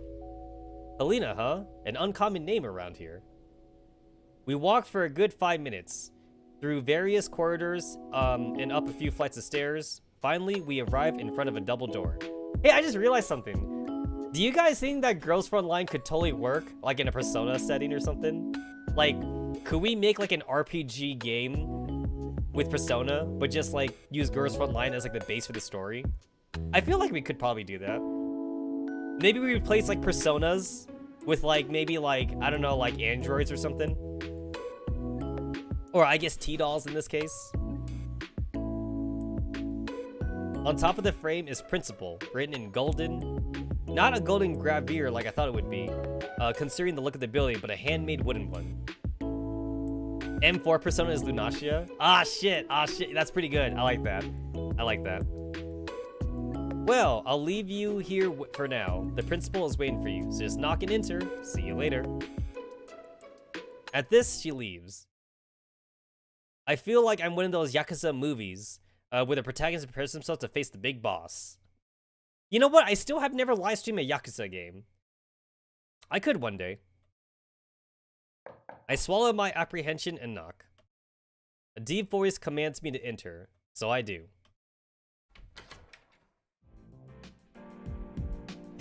Look at the top screen.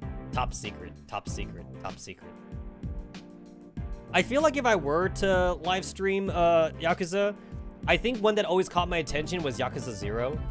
That was always one that caught my attention.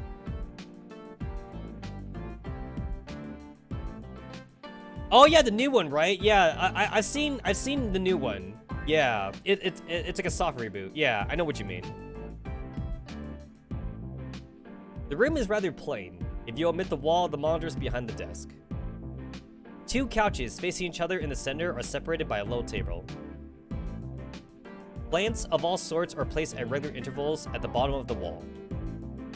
I take it you are the one I am waiting for. Sorry guys, that's the best Kyogre voice I got.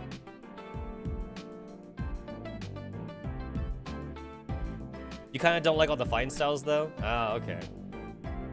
I guess so. It depends who you're waiting for. Okay, I guess I shouldn't sound smart. I guess so. Quite the nonchalant one, aren't you? Please have a seat. Dude, can you guys see, like, his fucking pecs underneath his shirt, though? My god. Like, basically, Kyogre is wearing a very, like, he's wearing a very tight-fitting, uniform. Because, like, you can see his fucking biceps. You can see, like, the tautness of, like, his arm. Like, on his, shirt. I'm not sure that's supposed to be done on purpose or not. Aren't you, like, not supposed to actually see, like, the contour lines for someone's body when they're wearing a suit? Kyogre is wearing, like, a really tight-fitting suit. It kind of leaves, like, nothing to the imagination.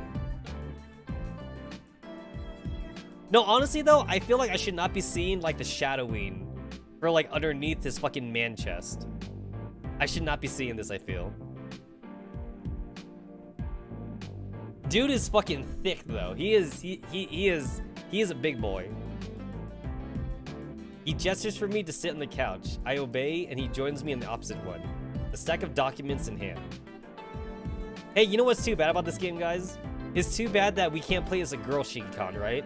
Wouldn't that be kind of funny if we could play as girl Shiki-Kon? Shiki-Kon, correct? I have your file right here. Wait, guys, when you think about it, Shiki-Kon could still be a girl's name. We could totally make Shiki-Kon into a girl's name. It says that you received an impressive amount of academic praise. Slightly lacking on the physical side of things, but not too much. Heir to the illustrious genius of the head of IOP Industries, hidden from the masses for his own good. So wait a minute. Isn't Javier the head of IOP right now? Doesn't that make us Javier's son, in a way? Oh, was Javier just the president? I mean, Javier is the owner, right? Javier is the owner, I think. So I think that low-key makes us Javier's kid. And we all know how much of a jackass Javier is. This man's way of summarizing my life somehow irritates me. The principal's eyes dart back and forth as he scans those documents of his. Eventually, he sighs and tosses the file into the table. I honestly couldn't care less about all this. Come again? You see, Shiki, you don't mind me calling you that, right? I care more about something else than all these numbers of yours, or your status. This thing, well, let's call it your integrity. My integrity? Yes, your integrity as a member of our society. You know, it's kind of funny to think that, like, in an alternate universe where, like, World War III never happened, like, Kyogre never ended up making his own PMC. He ended up becoming, like, a school principal all of a sudden. Kind of funny. Also, I guess that means that, like, without World War III, I guess that means Samus Ferris never came to be, huh? You see, I, Berzabak Kyogre, have a dream. The dream that someday mankind will coexist with dolls in harmony. If you guys know anything about American history, that sounds very similar to Martin Luther King's speech when he talked about black people and white people in America. That's why we have Martin Luther King Day in America.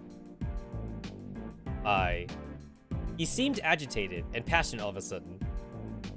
You see, the path we must walk to achieve this dream is long and difficult.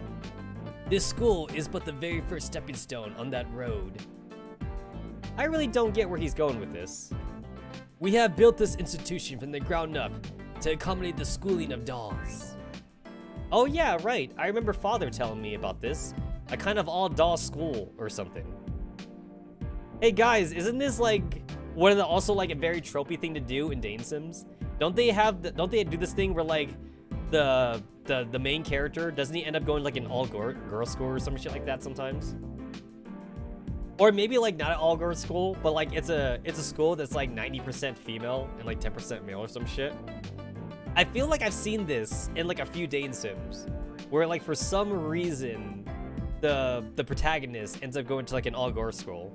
It happens a few times in like harem animes. After offering dolls the opportunity of living a normal school life, it is now time to allow them to experience it with humans. I don't see why why there was all this buildup, but all right. This is why when you enter the stage of this grand play, Shiki, as patient zero. Excuse me? What? I'm certain this man would get along splendidly with Wellrod, a match made in heaven, so to speak. The test subject, young man. You will be one of the first humans to join the Griffin Project. The Griffin Project? Yes, the results of years of negotiation with the government and IOP Industries. There are plenty of hurdles we have to overcome, though. Presently, the lack of social awareness exhibited by dolls is particularly problematic. There would be no problem if dolls were simply used as tools, doing menial tasks like the assembly robots of old. However, dolls' jobs are more demanding now. He paused, probably searching for his words. Let me give you an example. Let's say a retirement home decides to buy a doll to assist the staff. That doll would be ready for combat. She would follow orders to the letter. Ask her to comfort or entertain the resident, on the other hand, and she wouldn't know where to begin. They lack the human experience. He takes a dramatic pause. However, the structure of their AI allows them to learn as a human being would. They live, ponder their decisions, reflect on their experiences, assimilate, and grow. So to begin their integration into society, you decide to send them to school. High school time is a time where humans tend to start fighting themselves and form strong bonds. Perhaps interacting with humans going through a similar experience will allow them to smoothly integrate into society. I thought for a moment that this man was just eccentric, but the glimmer in his eyes, what transpires in it, is actually a pure, genuine hope. Boss Karger? Alright, I gotta click on that. Oh, shit. Oh, no. Oh, no.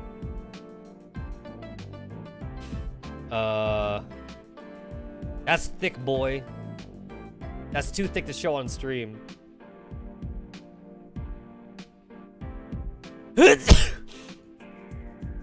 Oh. That's thick, boy. I didn't even notice Shiki-Con there. Dude, you could like melt into that. This is the real reason why Kyogre was arrested. He's too much of a Chad.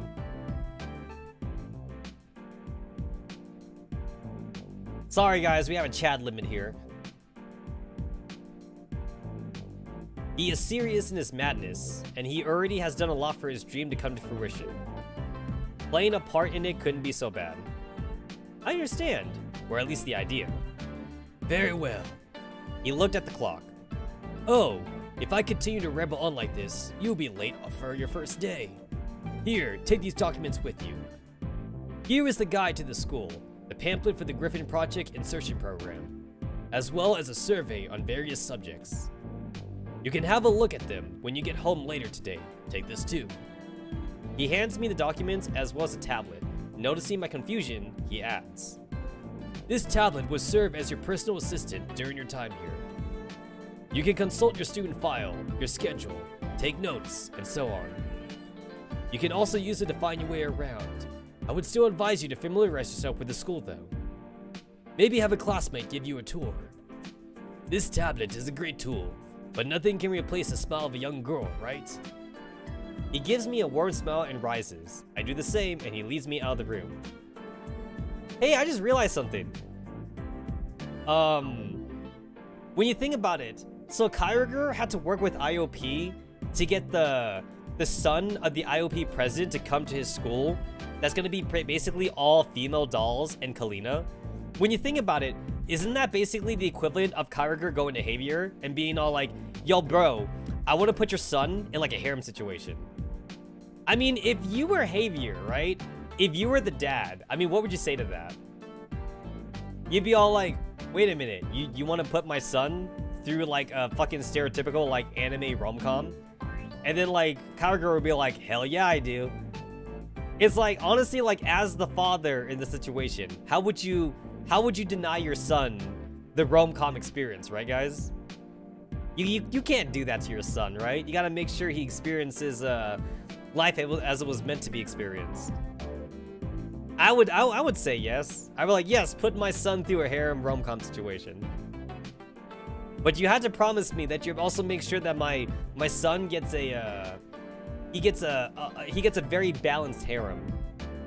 I want to make sure there's a tsundere in there, make sure there's a kudere in there, make sure there's like the girl next door, make sure there's the quiet like nerdy girl in there, make sure you got like a Genki girl in there or some shit like that. You know, you gotta have a balanced harem. Also, no yanderes, please. I don't need my son experiencing the yandere thing. I'll save my son the yandere experience. Guys, yanderes are only cute in anime. Yanderes are not cute in real life. We exchange a bow, and while he goes back to his desk, I check my tablet. 9 o'clock. I quickly locate the guide to my classroom and follow the instructions. As I arrive at the door, it opens, almost as if I was being expected. A monocled older woman with a stern expression studies me carefully.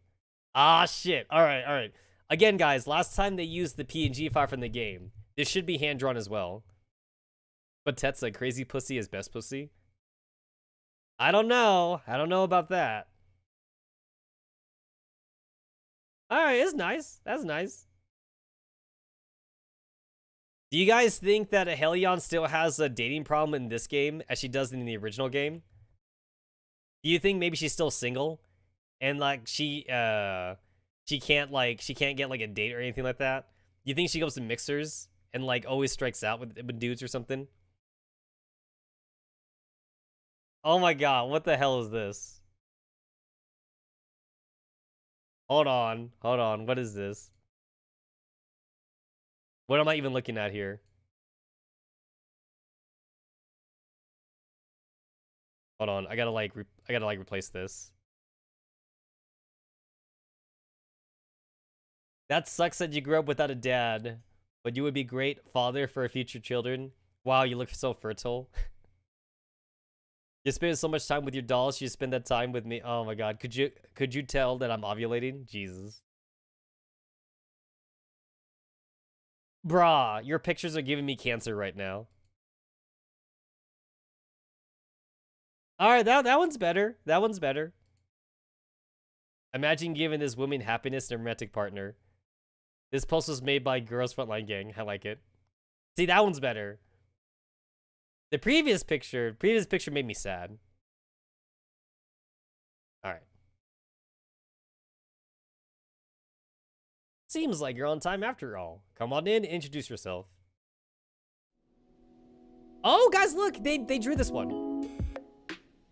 This one is not a stock image. This one looks like they actually did it. Alright, guys, it's been a long time since I did math. ax squared plus bx plus c equals 0.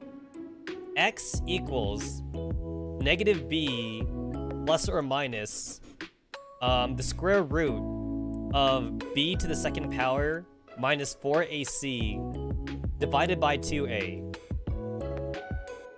Wait a minute. Is that just math jargon, or is that actually solvable? It's been so long since I did math. I don't know if that's fake or not. Is that fake math, or is that real math?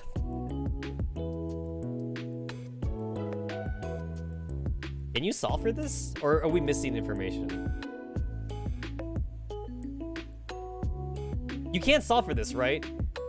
You need information. You need information added to this in order to solve for this. That's like the setup. That's like a setup for an equation.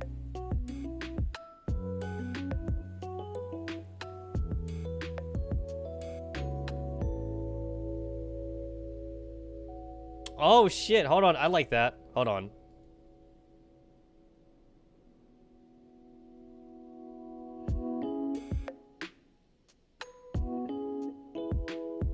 Oh, I like that.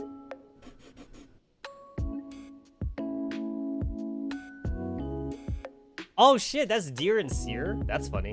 I like how Persica. Persica is like a hologram. She's still in her office, but at least she took the time. She took the time to bring like a drone or something. Kitsune says, "Is that a nightmare?" Obviously, Deer is the one true waifu.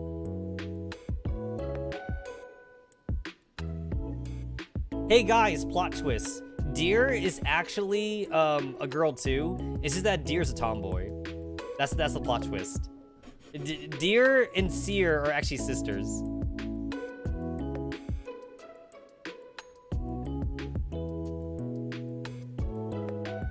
As I enter the room, I can feel the intense gazes from the whole class. Sometimes it takes a man to be best girl. I feel like a sheep entering a wolf's den. Despite the uniforms they're all wearing, they all look rather unique. It is a change from the rather strict standards that I am used to. I face them, hesitant, I clear my throat and say, "My name is Shigekan, and I've been transferred here to take part in the Griffin Project. I look forward to sharing my high school days with you all." I bow and the girls clap. Hashtag that's not the only thing that'll be clapping. I like to clap too. I'm somewhat of a clapper myself. Rather formal and to the point, but I don't feel the need for more. I can already see some of them staring though. Ladies, please. I know you must have a ton of questions, but they will have to wait. Now, where could you... Right next to me, Miss Hellion. He could sit right here. It's Hellion This, Kalina. But yes, you're right. You can sit next to Kalina, Shiki. She'll help you get up to speed. I obey and sit next to Kalina. She smiles like she just received the best news in the world.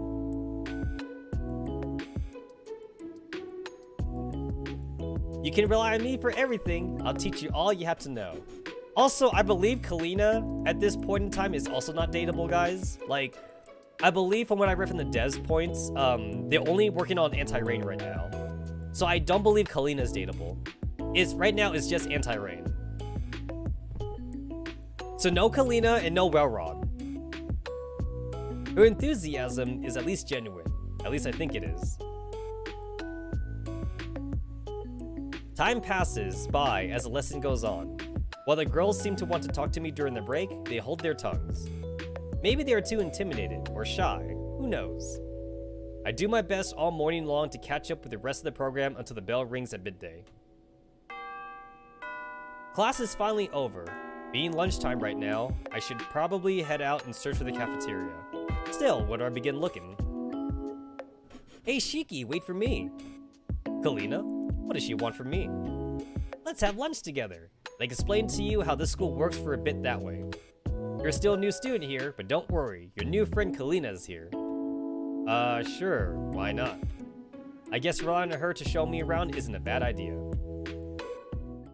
Oh, look, they even drew the cafeteria. Because I remember the cafeteria was also stock image. That's cool.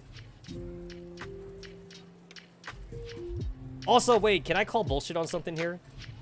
This cafeteria is way too clean. I don't know about you guys, but going to public schooling myself, I can definitely tell you, no cafeteria looks this clean. Yeah, no, this is bullshit right here. Wow, this place is crowded. I had no idea this school had such a large student body of dolls. We searched for a free table with Kalina, but it's hard to spot. Then suddenly... Oh, look, there's a free table over there. Let's go and have our lunch before it gets taken. She's right. More and more girls are entering the room by the second. We take our seats and start unpacking our lunches. So, Shiki, did you pack anything special to have for lunch today? Nah, not really. I was running short on time this morning. So I could only manage to buy these onigiris on the way to school. Oh, that's so boring. Here, you want to see what I have? Take a look. She proceeds to unwrap a rather fancy bento box. Red with a black filigree swirls and cherry blossoms around it. There's rice, some eggs, and then some meat. I'm getting quite jealous looking at my plain onigiris. Onigiris? Does somebody mean donuts? That's a Pokemon joke for you guys. Some jelly-filled donuts, my favorite. Not only that, but there's so much of it as well. Can she really eat all that by herself? Hey Shiki, you keep staring at my lunch. Do you want some of mine? Here, have some. Before I could even say anything, she gave me some of her lunch. I was fine with that. With what I had, but I guess more couldn't hurt. You need to eat a lot if you want to become strong Shiki-Con one day. Thank you. Wait, what did you just say? I swear I just heard her say something weird. Or maybe it's just the ambient noise making me hear things. Nothing at all. I didn't say anything. Anyway, let's finish our lunch quickly. I have so much I need to tell you. Can't you tell me while we're having lunch? Nope. That's out of the question.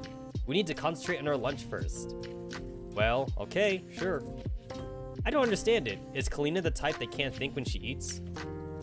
Oh well, I guess if she wants to do it like that, then I guess that's just how it's gonna be. I'm used to eating in silence, so this is rather awkward.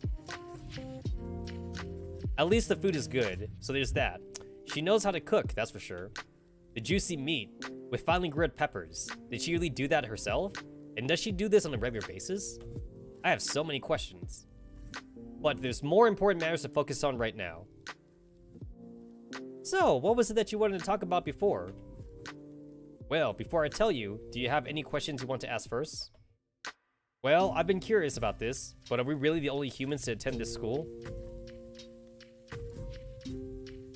Ah, yeah, that. We're indeed the only two human students here. The rest of the students are all T-dolls.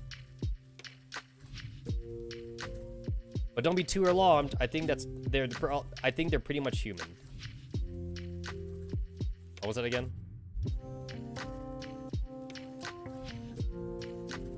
Okay, yeah, okay. I was kind of confused by what she was saying before. She's saying that all the T-dolls, they act like humans. Which, to be fair, isn't it kind of hard to tell that they're robots anyway, even in the original game? Like, all the T-dolls kind of like have their own personalities anyway.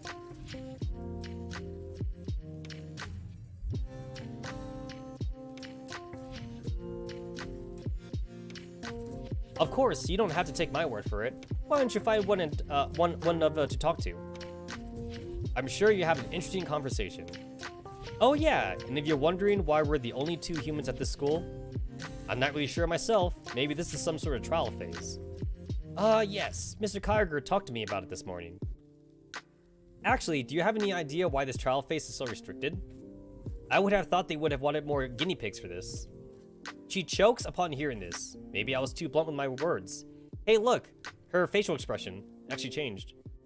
I think that's definitely a lot more than what was in the original game. I think every character they did draw for, they only had one expression.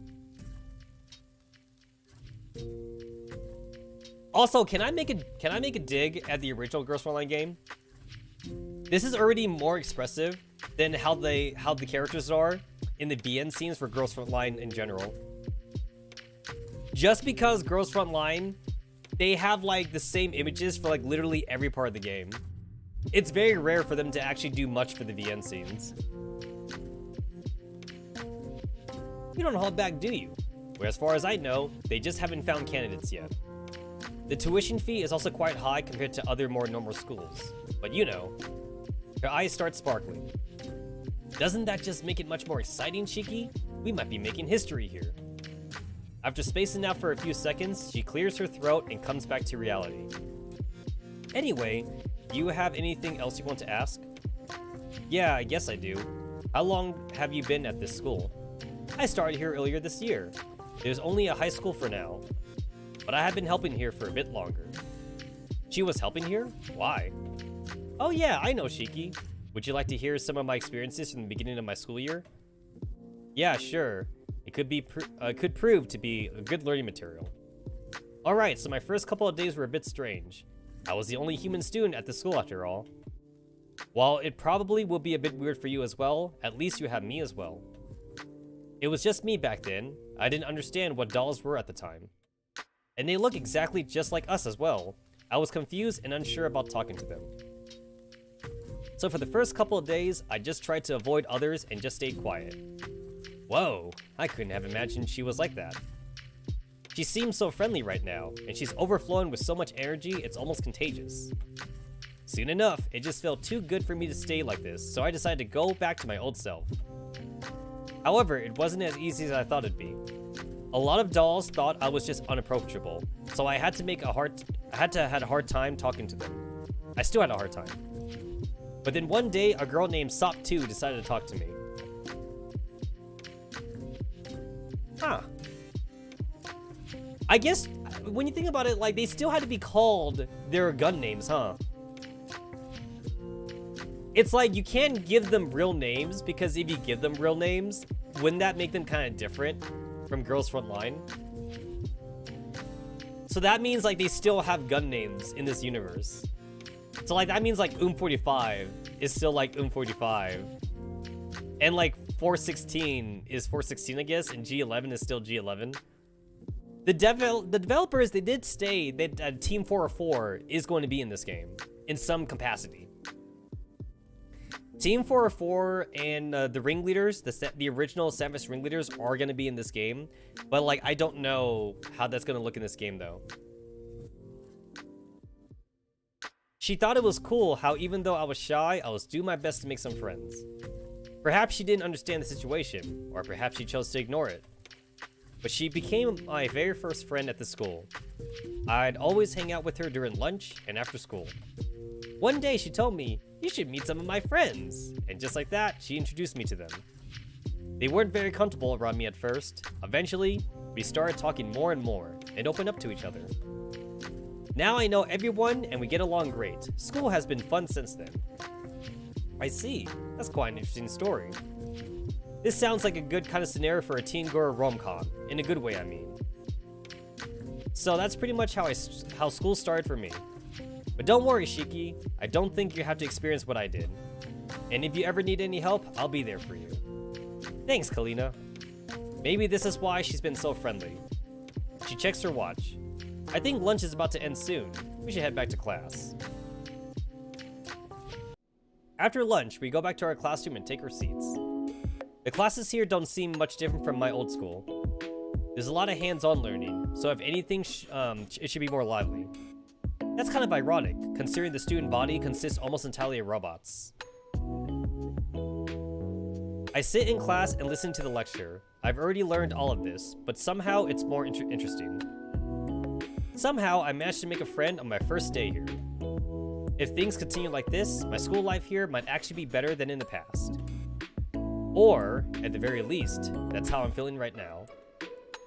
I spend the rest of my class reminiscing and comparing my old school to this one. And that would be all for class today, everyone. You can go now. Be careful on your way home, okay? Some dolls immediately leave the classroom after these words. Maybe they had club activities to attend, or maybe they really just didn't like socializing. Everyone else starts gathering in groups. Some play games, while others occupy their time with books or food. Upon my observation, I started packing my own stuff into my bag when... Hey, Shiki! Kalina unexpectedly grabs my shoulder from behind. She continues to talk cheerfully, even as she shakes me. You still don't know where things are in the school and town, right? Oh shit. Oh.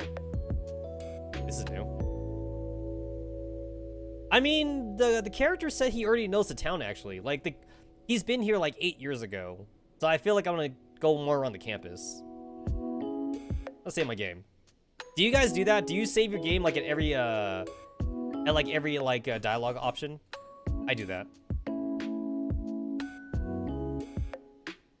Also, like, the save menu is very intuitive, by the way. If you right-click on your mouse, it sends you straight to the save menu.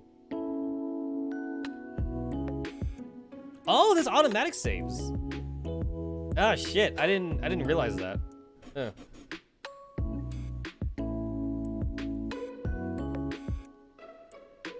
Yeah, there's automatic saves.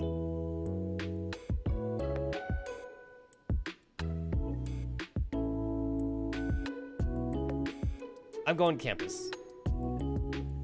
I turn to face her as I reply. Yeah, I thought I would go and look around the campus with the map and the student handbook. Hey, we're friends now, aren't we? You can ask me if you need help. I would try my best to help you. So she says, confident that I will ask her for said help. Well, at the very least, I can think of her as a friend for now. She's awfully insistent on helping me out, though. Does she just want to be my friend, or does she have some other motives? Granted, her story from lunchtime makes me think she's genuine, but... what's the matter? Kalina's confident expression begins to fade away as she notices my hesitation. No, I'm overthinking things. I will focus on the present and not let the past ruin it. I can trust Kalina to show me around the campus. Oh, it's nothing. Then can I ask you to guide me around the campus? Of course, leave it to me. It's way better than going alone with the guidebook, trust me. Once again, Kalina seems very happy to help me out. She's a weird girl, alright, but I suppose sticking around with her won't be that bad. We exit the room together, with her taking the lead. Here's the music room. That's the art room. A good half hour has passed since the tour started. Following Kalina's pace is getting harder by the minute. How big is this campus? Okay, next I'll show you the library. I nod and suddenly hear someone yelling. You two right there, stop! Kalina and I turn around toward the source of the voice. Hey, it's Row 635. So, like, obviously she must be, like, on the student council, right? Like, that seems to be, like, a student council thing for, like, Row 65 to be a part of. Also, is her shirt too tight? I see, like, stretch marks on her, on, like, her chest area. I feel like her shirt's too tight. I haven't seen you before. Who are you? I thought I would have remembered all the students' faces by now. Especially a boy. That's not exactly commonplace here. A boy. Guys, it's a penis. Penis. It's a penis. Penis. Also, she needs to be a bit more bigatatas. Actually, I think you're right about that. I do feel like she actually is small here compared to her canon artwork. Let's compare that. How about we just compare it right now? Let's compare that. Let's see. Let us compare.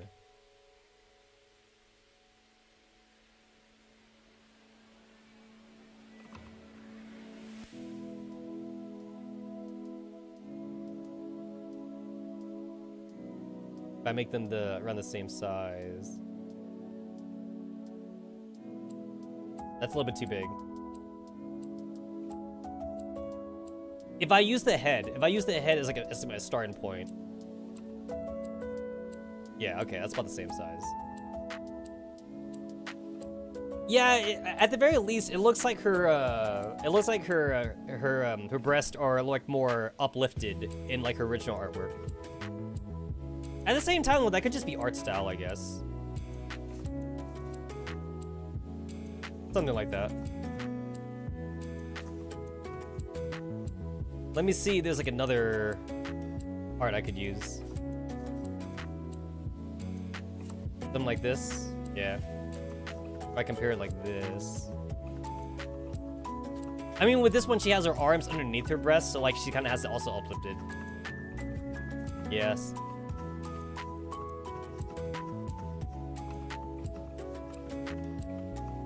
Hey, do you know what this school needs, by the way?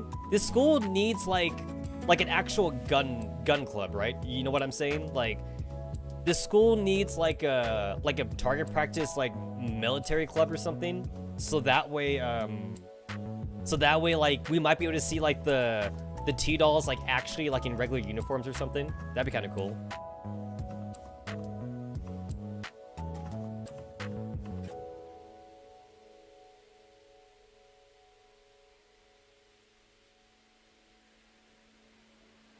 I really do like Row 65's anniversary costume though. It's amazing. I love it. I'm still sad that I didn't sim for everyone's anniversary costume when it came out. I should have done that, but I guess I'll have to wait till it comes around next time. I should have simmed for everyone's costume.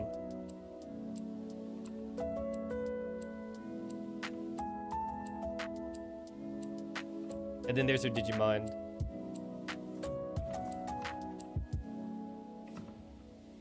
I'm sorry. Is that a Dinergate bag she's holding? I did not notice that at first. Oh no! That's a Sopmod keychain over the bag. Okay, never mind. The Sopmod keychain, it looked like it was an eyeball. Do you see where I'm coming from here? It looked like it was an eyeball.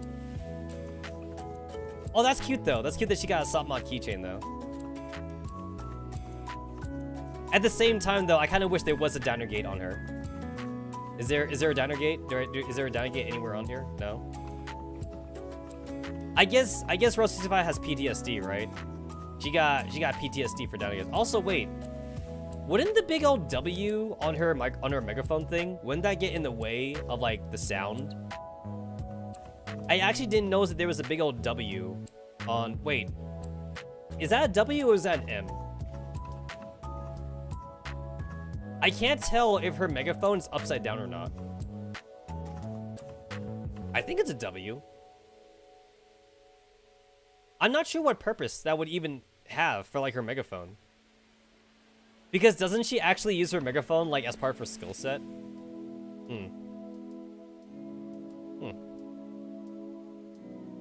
Also, you know what's funny too? So Row 65, she's not a civilian doll, you know, like most other T-dolls are. She is a specially made T-doll, just like Anti-Rain is. When you think about it, is there any reason for Row 65 to have a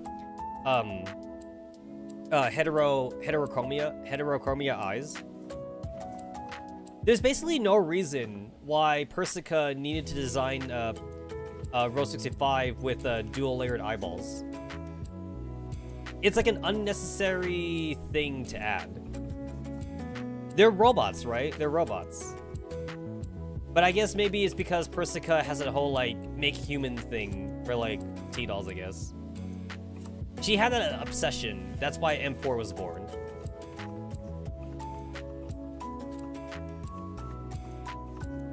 Actually, now that I think about it, since we're in a school setting, couldn't they actually just call M4 Lunacia in this game then?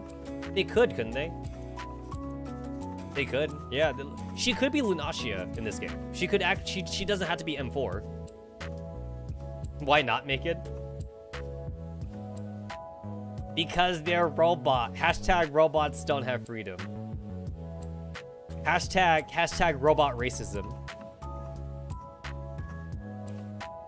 If you can do it and there is a significant difference, then why not? I don't know. Ask Persica.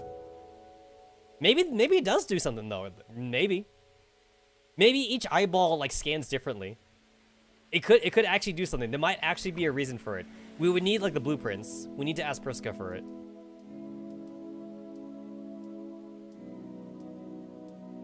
Now here, no. Actually, here's the funny part.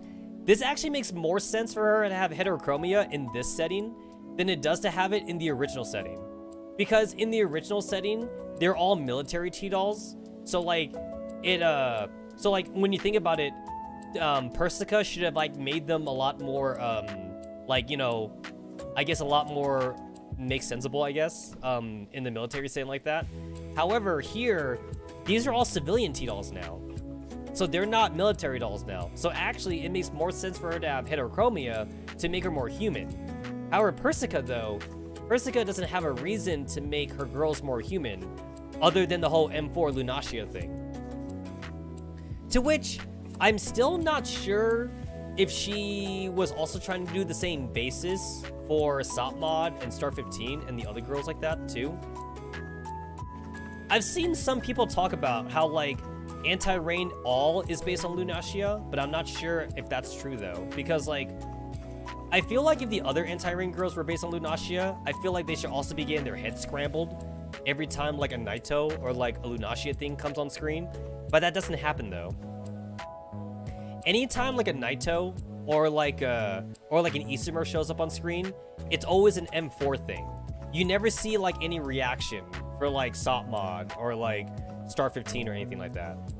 So, I don't know where people are getting the idea that, like, the Lunacia base was used for the other girls. Maybe it's theory crafting. Maybe people are just theory crafting it, but I don't think Persica would use Lunacia as a base, though. I know that Lunacia was used as the base for Mastermind, though. That was always made clear that Mastermind or Eliza has the same Lunacia base as M4 does. Both M4 and Mastermind are basically Naito Isomers, however you want to call them. I mean, they're all Lunacia in a sense, which is still really weird to me, and I'm waiting for the game to like go into more detail about Lunacia's backstory, but we might be past that at this point, though.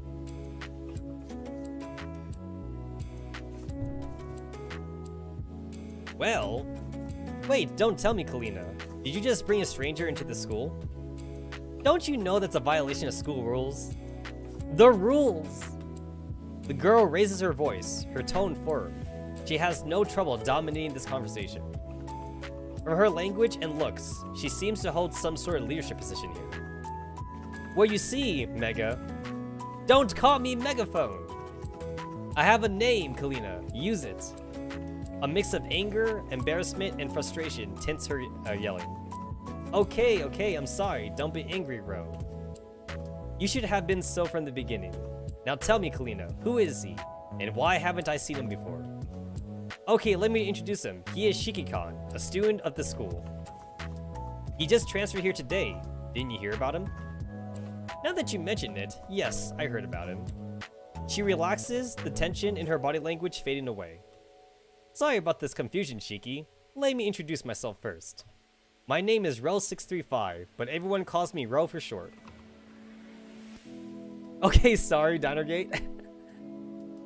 You know what? I really hope they do that with her personality in this game. I hope she has like an aversion to Dinergates or something. Also, I really hope that Satmod has like Banana. I really hope Banana is in this game. I wonder if there's a rule for Dinergates. Like Ro65 should be able like, Satmod, I told you, Dinergates are not allowed to school or something. Welcome to Girfrin and Kawagur High. It's nice to meet you. As an apology, if you have any questions about the school, feel free to ask me. Once again, Ro dominates the conversation with her pace. Nice to meet you, Ro. Let me introduce myself again. My name is Shiki-kan. I just transferred here today. I hope we can get along. Oh shit, okay. Ro, are you part of the DC? Why do you try to enforce the rules so much? Remain quiet. I guess the first option.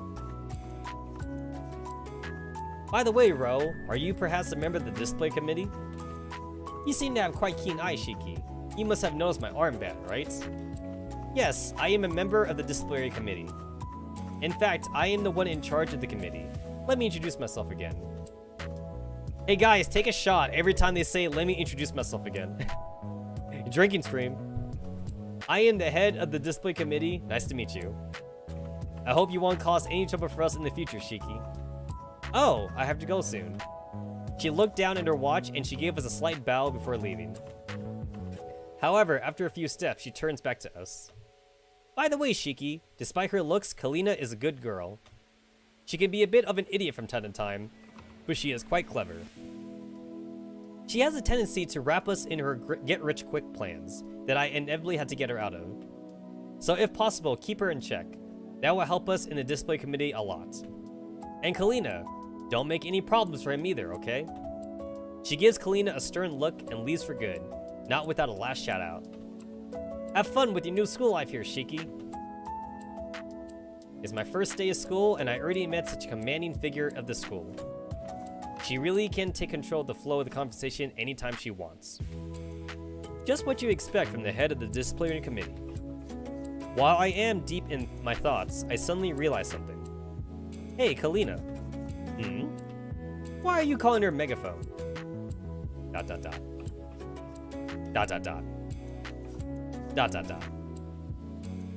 There's a good 10 seconds of silence.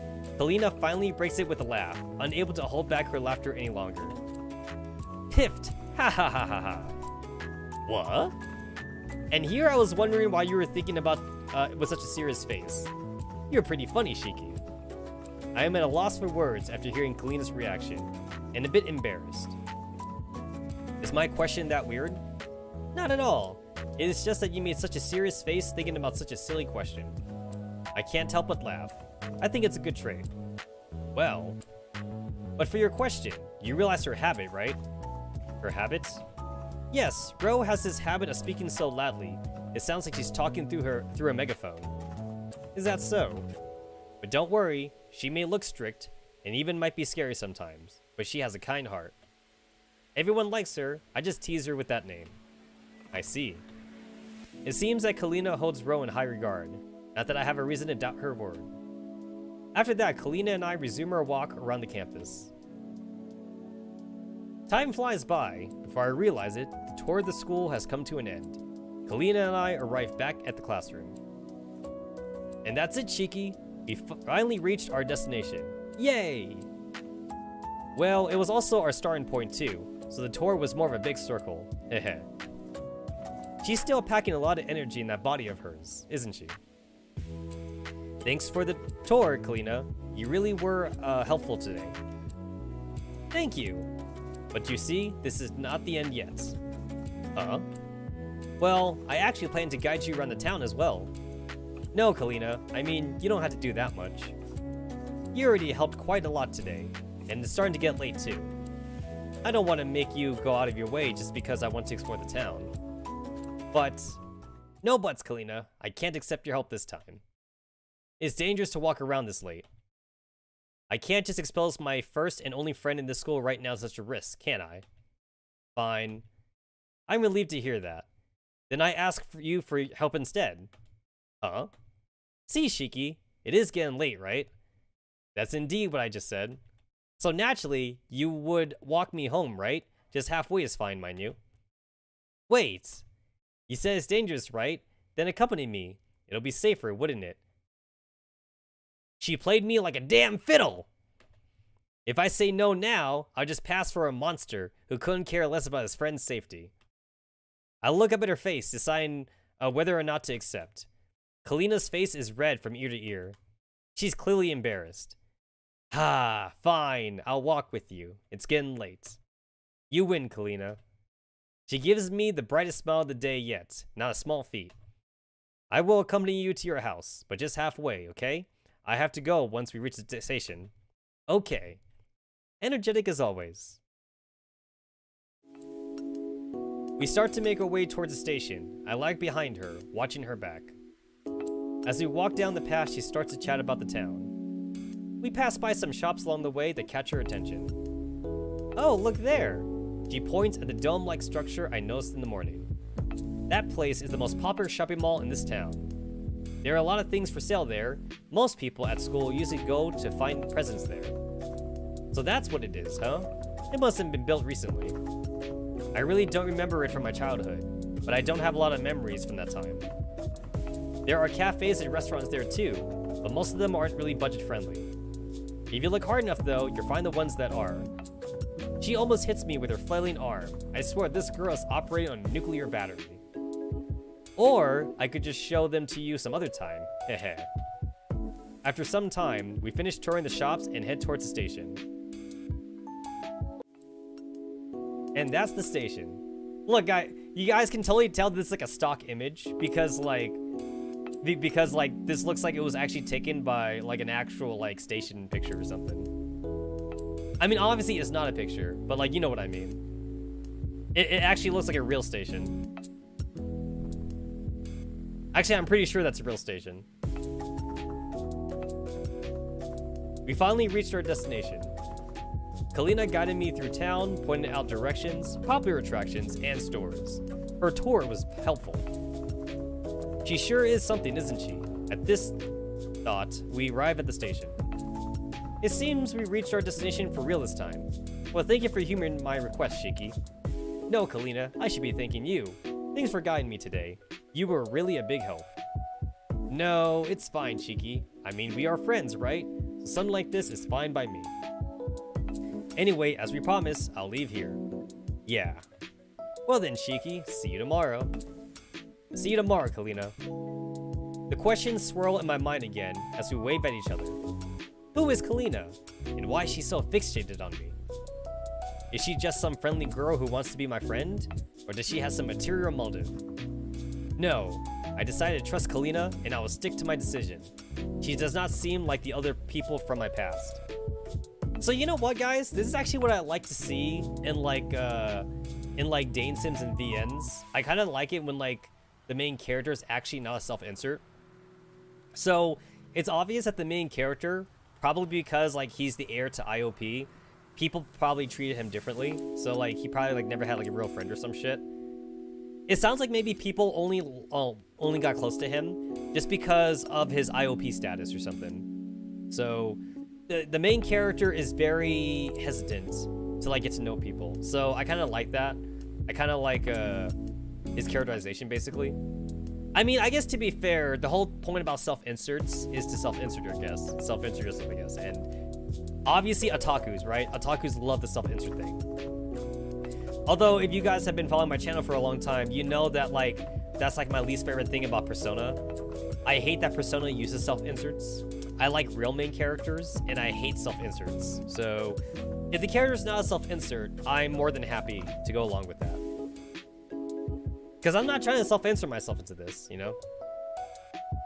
I mean, granted, I'm still going to make decisions, like, based on, like, you know, like, how I would make them. But, like, I'm not trying to be Shiki-Kon, though. In any case, it's starting to get dark now. Guess I'll call Railroad to pick me up today. Ah, shit! They even drew the inside of the car. Damn, that car looked nicer than my car. And I think that's saying something. Oh, by the way, guys, I just want to say that car streams are not done yet, by the way. We're not done with car streams. There will be car streams in the future. Railroad's questions begin almost as soon as I get in the car. Your summons today was later than usual, Master. Were you perhaps on an adventure around town earlier? Ha, yes, we were on an adventure. Yes, I made a very nice friend today. She showed me around town. That news gladdens my heart, Master. Making friends on your first day is quite an accomplishment. She switches her focus on the road for a second before continuing. What about school? May I ask what forbidden knowledge your mind has been open to today, Master? For now, nothing academically speaking that I didn't already know. The school itself was the most interesting subject. I also learned a lot from my friend about the school in the city. Nothing special to report, though. But nothing special is special in itself, Master. And how did you manage to do that? Yes, I managed to get her to tell me a few things somehow. She is quite a nice girl, but at the same time, a little weird. Ah, is that so? Still, you seem to have quite some fun, Master. That's a good sign. Well, were it to continue to be like this, then maybe the school life here won't be that bad. I pray it is so. I wish from the bottom of my heart for your new school life to be here to be a good one. How about you, Railroad? Any problems here? Nothing in particular, Master. Perfectly normal, as all things should be. Perfectly balanced as all things should be. That's a Thanos reference for you guys. Dinner time draws near. Do you wish for anything in particular tonight? I'm more tired than hungry tonight, so I'll prefer something light. Noted. Also, did you just say that you went around town with your new friend today? The one you just met? Only the two of you? Yes. What's the matter? Wow, Master. The overwhelming power of your charms is quite the surprise. After all, you just went on a mini-date with the girl you met today. You amaze me as always, my master. Come on, Wererod, don't talk like it's something like that special. It is a pretty normal thing to do, you know? It would appear that Master's opinion of normal differs from mine. Did she just subtly call me frivolous? Guys, is Shiki-kan a Chad? And what is that exactly supposed to mean, Wererod?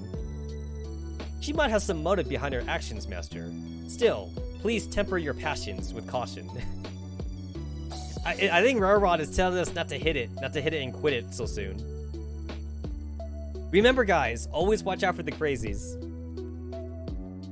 As powerful as you may be, you are not immune to attracting the attention of scoundrels. ...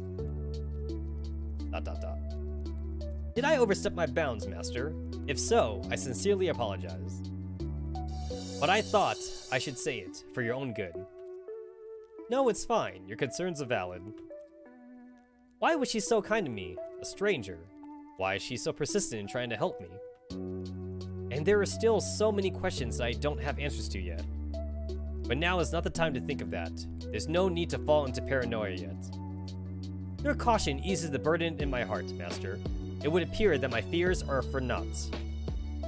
You know what kind of school life I had before this, Wererod. I know it well, Master. A life filled with liars, greed, and opportunists. They say that with experience comes wisdom, but a guiding hand never hurts. It is my solemn duty as your caretaker to ensure you do not err, or worse, hurt yourself. I believe she is just an innocent girl who is simply overly friendly. Our thoughts are one on this, Master, and now we have returned. Welcome home. Happy to be home, Wererod. I get out of the car and enter the house. My first day of this new strange school is finally over. I shall make haste in preparing your dinner, Master. Is a salad suitable? You did desire something light earlier. Yeah, that would be enough. Then please rest and regain your strength. Leave everything to me, your loyal personal caretaker. With this, I decide to laze around on the sofa in the living room. You know what? I seriously wonder, okay, so you guys know how a lot of people are like robot racists in like the original Girls Frontline game? I wonder how it would be in this universe where World War III never happened and there's no military T-dolls. Do you guys think it would be socially acceptable to like get it on with like a T-doll with like the womb force installed or some shit like that? Do you think real women would have problems with that or something? Do you think there'd be like an anti like T-doll like movement for like feminists or some shit like that? Like they'd be all like no, supermodel T-dolls, they're taking all the husbands away and shit like that. I mean, when you guys think about it, why go through the trouble of potentially like trying to like date a girl when like she may be using you and shit in the first place, when you could easily just get a robot from IOP and just get yourself a waifu for like the low price of like $1,000. And also, $1,000 would be like less money than you would spend on trying to make it like a real girl to like be affectionate towards you and shit. You know, like you might as well just get a waifu from IOP. You guess it would be easier than OG Girls Frontline scenario? Yeah, probably, right? There'd probably be a lot less robots racism going around, I guess. I still wonder about the sexual connotations, though. I wonder if like people would still think it would be weird for you to like screw with like Type 95 or some shit like that. Kitsune says a few humans might as well replace them with something. Robot waifus are better. You know what, guys? Also, it would go both ways, right? Like if we have robot waifus, there's gotta be robot husbandos, right? There would be male T-dolls, just like women T-dolls. It works both ways. With this, I decided to laze around the sofa in the living room. Today was kind of exhausting, not gonna lie. The stress of a new school, meeting dozens upon dozens of new people. Kalina, Ro, Miss Hellion, Mr. Berezovich, they all seem to be good people, but I can't let my guard down. Just like what Rerod was trying to say, this is only the first day. I don't really know what their true motives are. Are they just pretending? Or is this what they really are? My mind drifts off. Kalina. I have a strange feeling. This feeling with her is familiar. I have met so many people like her. I'm bound to know multiples of the same kind. But Kalina feels different from them. She seems to be earnest and straightforward. Ah, well, whatever. Thinking about it will help nothing. What I should focus on is the present, not the past. Master, your meal is ready. I lazily stroll over to the table. Of course, Rarod's salad is delicious. You guys know what I'm in the mood for? I'm in the mood for ramen. Like good ramen. I'm gonna go to a ramen bar. Well, that's enough for today. I look at the clock. 10:30.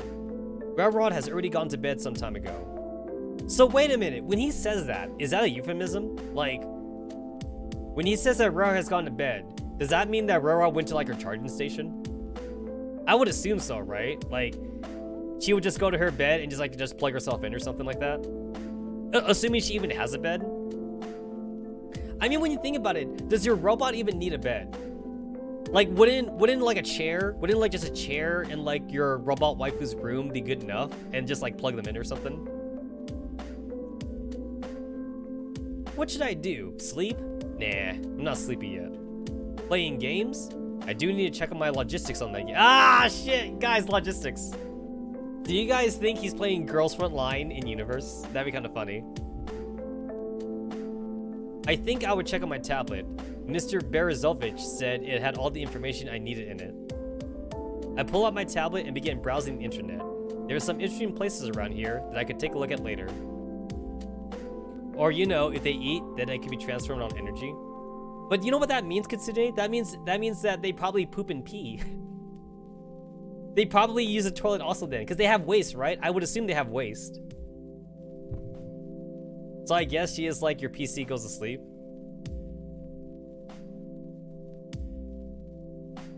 I mean, like, Wa 2000, she eats a lot of ice cream. I mean, I would imagine that, like, when Wa 2000 eats ice cream, it's like she's not converting all that chocolate ice cream into pure energy. T-dolls must go to the bathroom. They must use the toilet. After checking my student notebook, I start feeling sleepy. I lay in bed and fall asleep, wishing for tomorrow to be as smooth as today. You want to save? Oh, cool.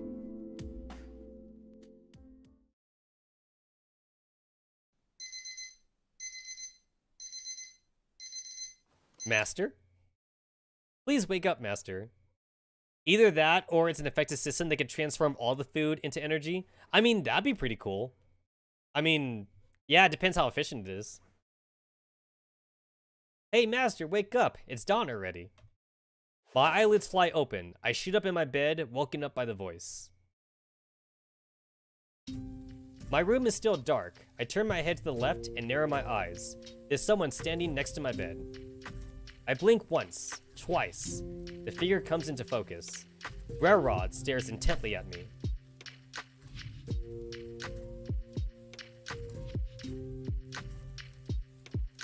Finally, I've been trying to wake you up for the last 5 minutes already, Master. I grab my phone and turn it on. 5:10 a.m. Reads it. Oh god, that is ungodly early. Wait, what time does his school start? Shit.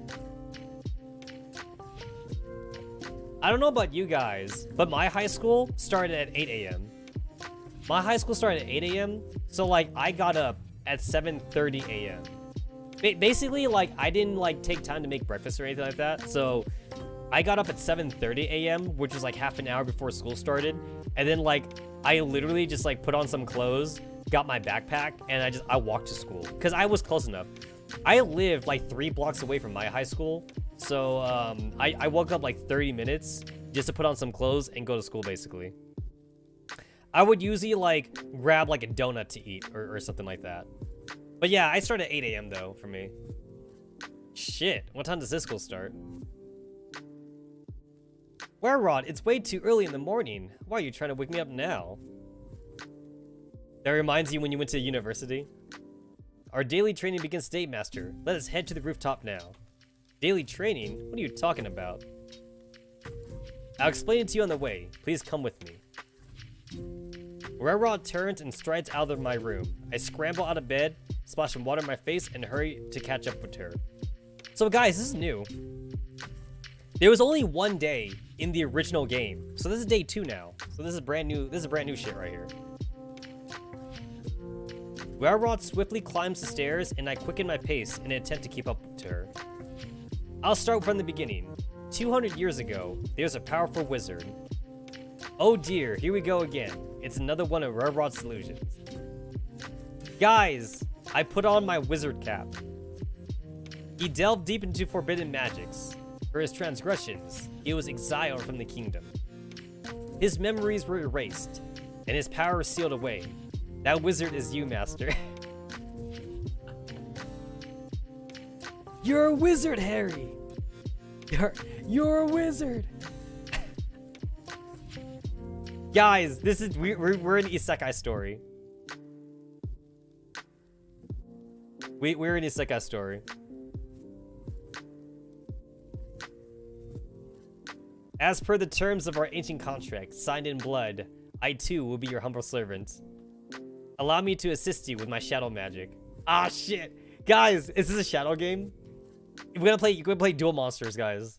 This is Yu-Gi-Oh! Some Yu-Gi-Oh! Shit right here. I'm gonna send you to the Shadow Realm. Together, we will break the seal on your powers and grow stronger. Gunplay is something.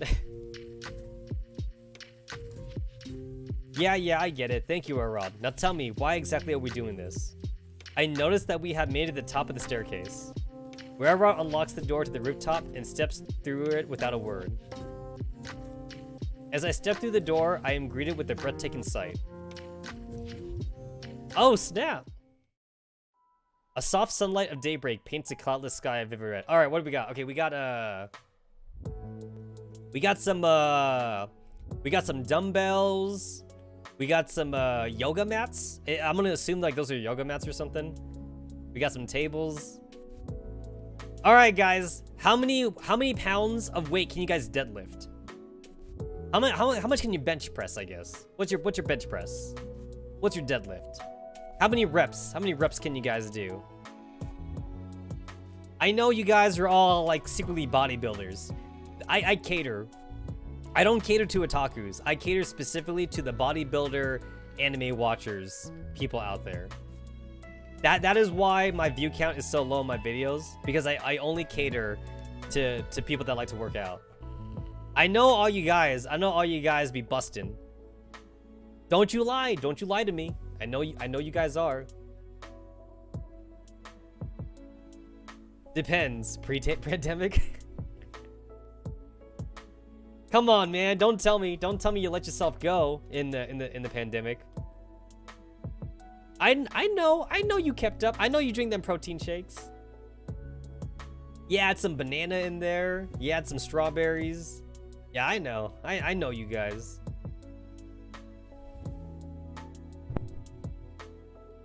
From the roof, I can see all the Tanegashimiya spread out beneath me, extending to the horizon. The first rays of the sun catch the steel support beams of the buildings, their metallic surfaces shining like gold.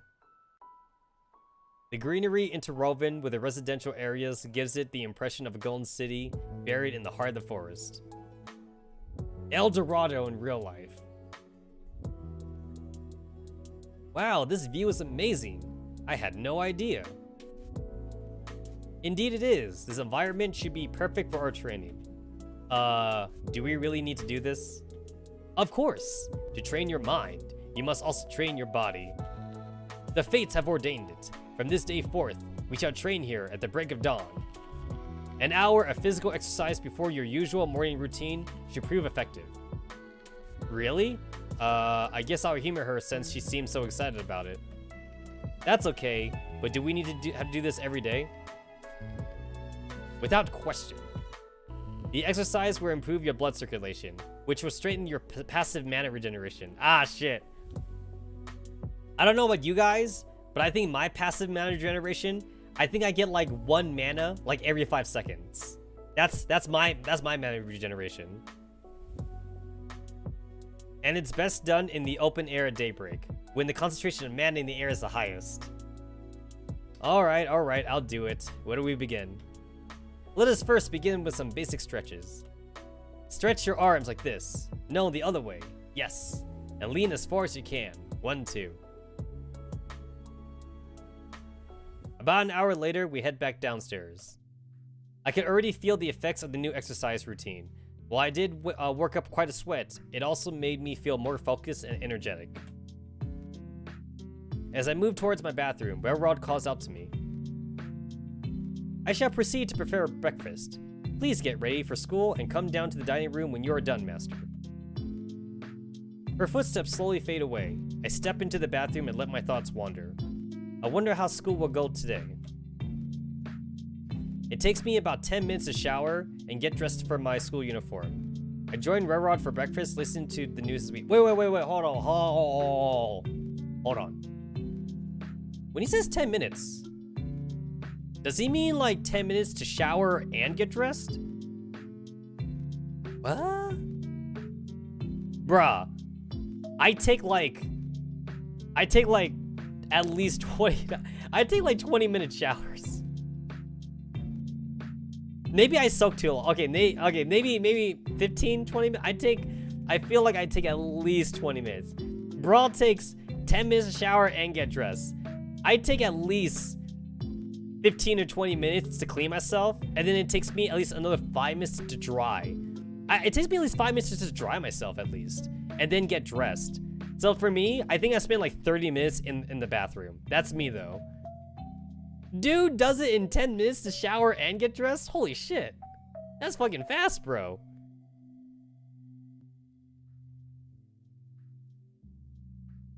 I feel like all he fucking did, because the thing is that like, okay, wait. If you do the whole shampoo and conditioner thing, don't you also like let the conditioner kind of like rest in your head for a little bit? Because aren't you supposed to like let your hair follicles like also like soak up the conditioner? That's the whole point. That's the whole point of conditioner, to kind of like absorb the nutrients, you know? So like, I feel like this guy, all he's doing is kind of like just like washing like the dead skin cells off his body basically. I feel like that's what he's doing. Like, bro, holy crap. Maybe he's also doing it just to get out the sweat too, right? So he did work out. So maybe that's what he really did also. Maybe he just like washed the sweat off himself so he doesn't smell like sweat when he goes to school. Maybe that's what he did. That makes more sense then. Her cooking remains as sublime as ever, in spite of her usual eccentricity. I just thought about something. Wouldn't every robot waifu basically be a good cook? Unless you program her not to be a good cook? Because like, they're robots. Like, can't they like literally just like measure everything perfectly then? They should also have like fucking like YouTube up, or, like in their fucking brain or something. Like, can't they just like go to like a food website like in their brain and just like get the exact recipe? Basically, you should be able to ask your robot waifu to cook you anything. Yeah, she should be able to make you whatever you want basically. That's why Railrod's such a good cook. I compliment her cooking. She appears to be caught off guard today. Railrod takes a few moments to compose herself before she responds. Cough, cough, WA 2000, cough, cough. It is my pleasure and my duty to serve you, Master. I'm glad you like it. After finishing our breakfast, we prepare to leave. As I pick up my backpack, Railrod calls out to me once more. Well, you know what? WA 2000, guys. I think she has a glitch in her system. Right? Why would you intentionally? Why would you make a robot that cooks bad? Why would you program that? Obviously you wouldn't, right? I feel like IOP did not program WA 2000 to cook badly. I feel like that's a glitch in the system. I think WA 2000, what needs to happen, right? I feel like what really needs to happen is she needs to go back to IOP and get herself like fucking debugged or something. I don't know. That's what I think.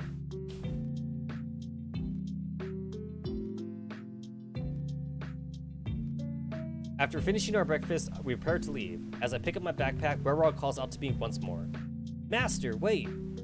I stop my backpack slung halfway over my left arm and turn to face her. You need not walk to school. I can drive you there. That would be much faster. I stopped to think about it for a second. If I let Railroad drive me to school, I would arrive much earlier. I could use that extra time to check out the club rooms before class. Kalina showed me a few of them yesterday, and I was interested in checking them out myself.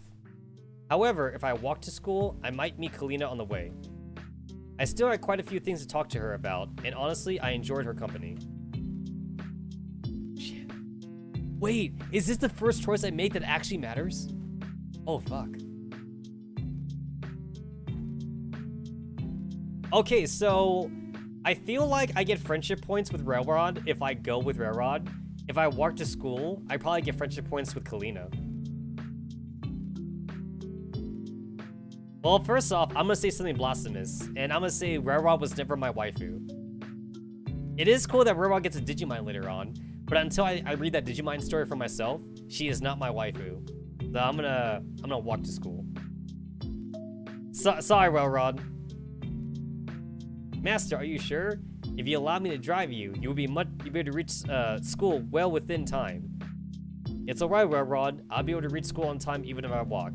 It isn't really that far. Also, I might be able to meet with a friend on the way and spend some time with her.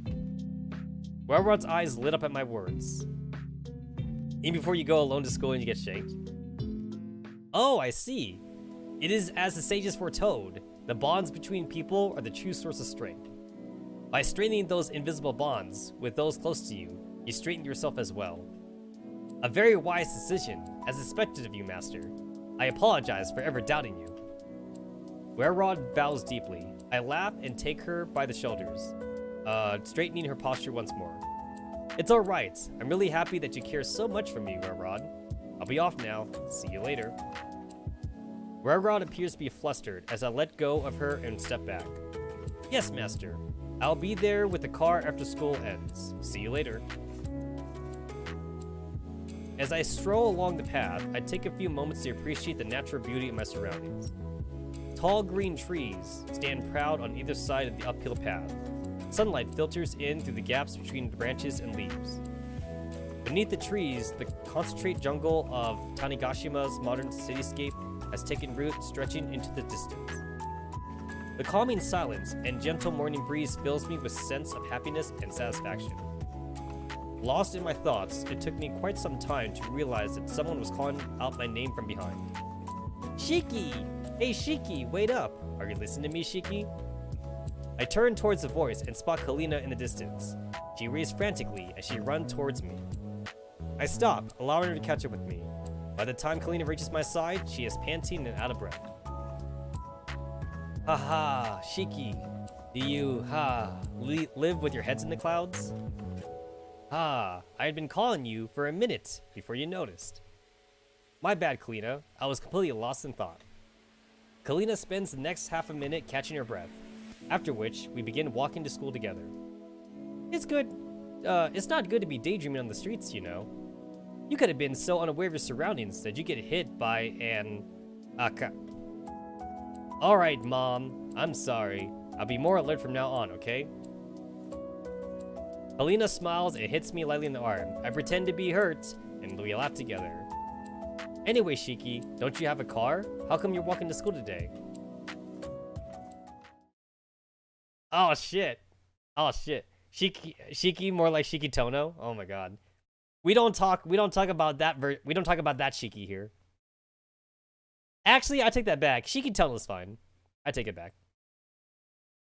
This is the chat answer right here. I wanted to walk with you, Kalina. I wanted to change the pace, I guess. No, there's no particular reason. Say my game again.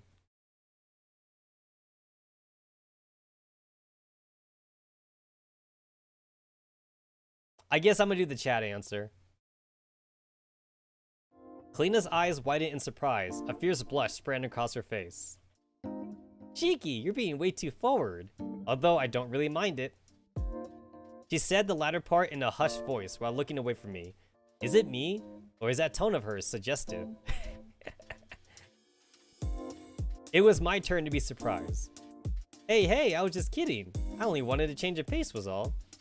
Kalina spins around to face me, a big smile on her face. I was joking too. Got you good, didn't I? I have to admit, she did get me this time. We both laugh it off and continue on our way. As we talk, the conversation shifts to my experience in the school yesterday as a new student. So, Shiki, what did you think of your first day at Griffin High? Let's see. It was great. I'm really gonna enjoy myself here.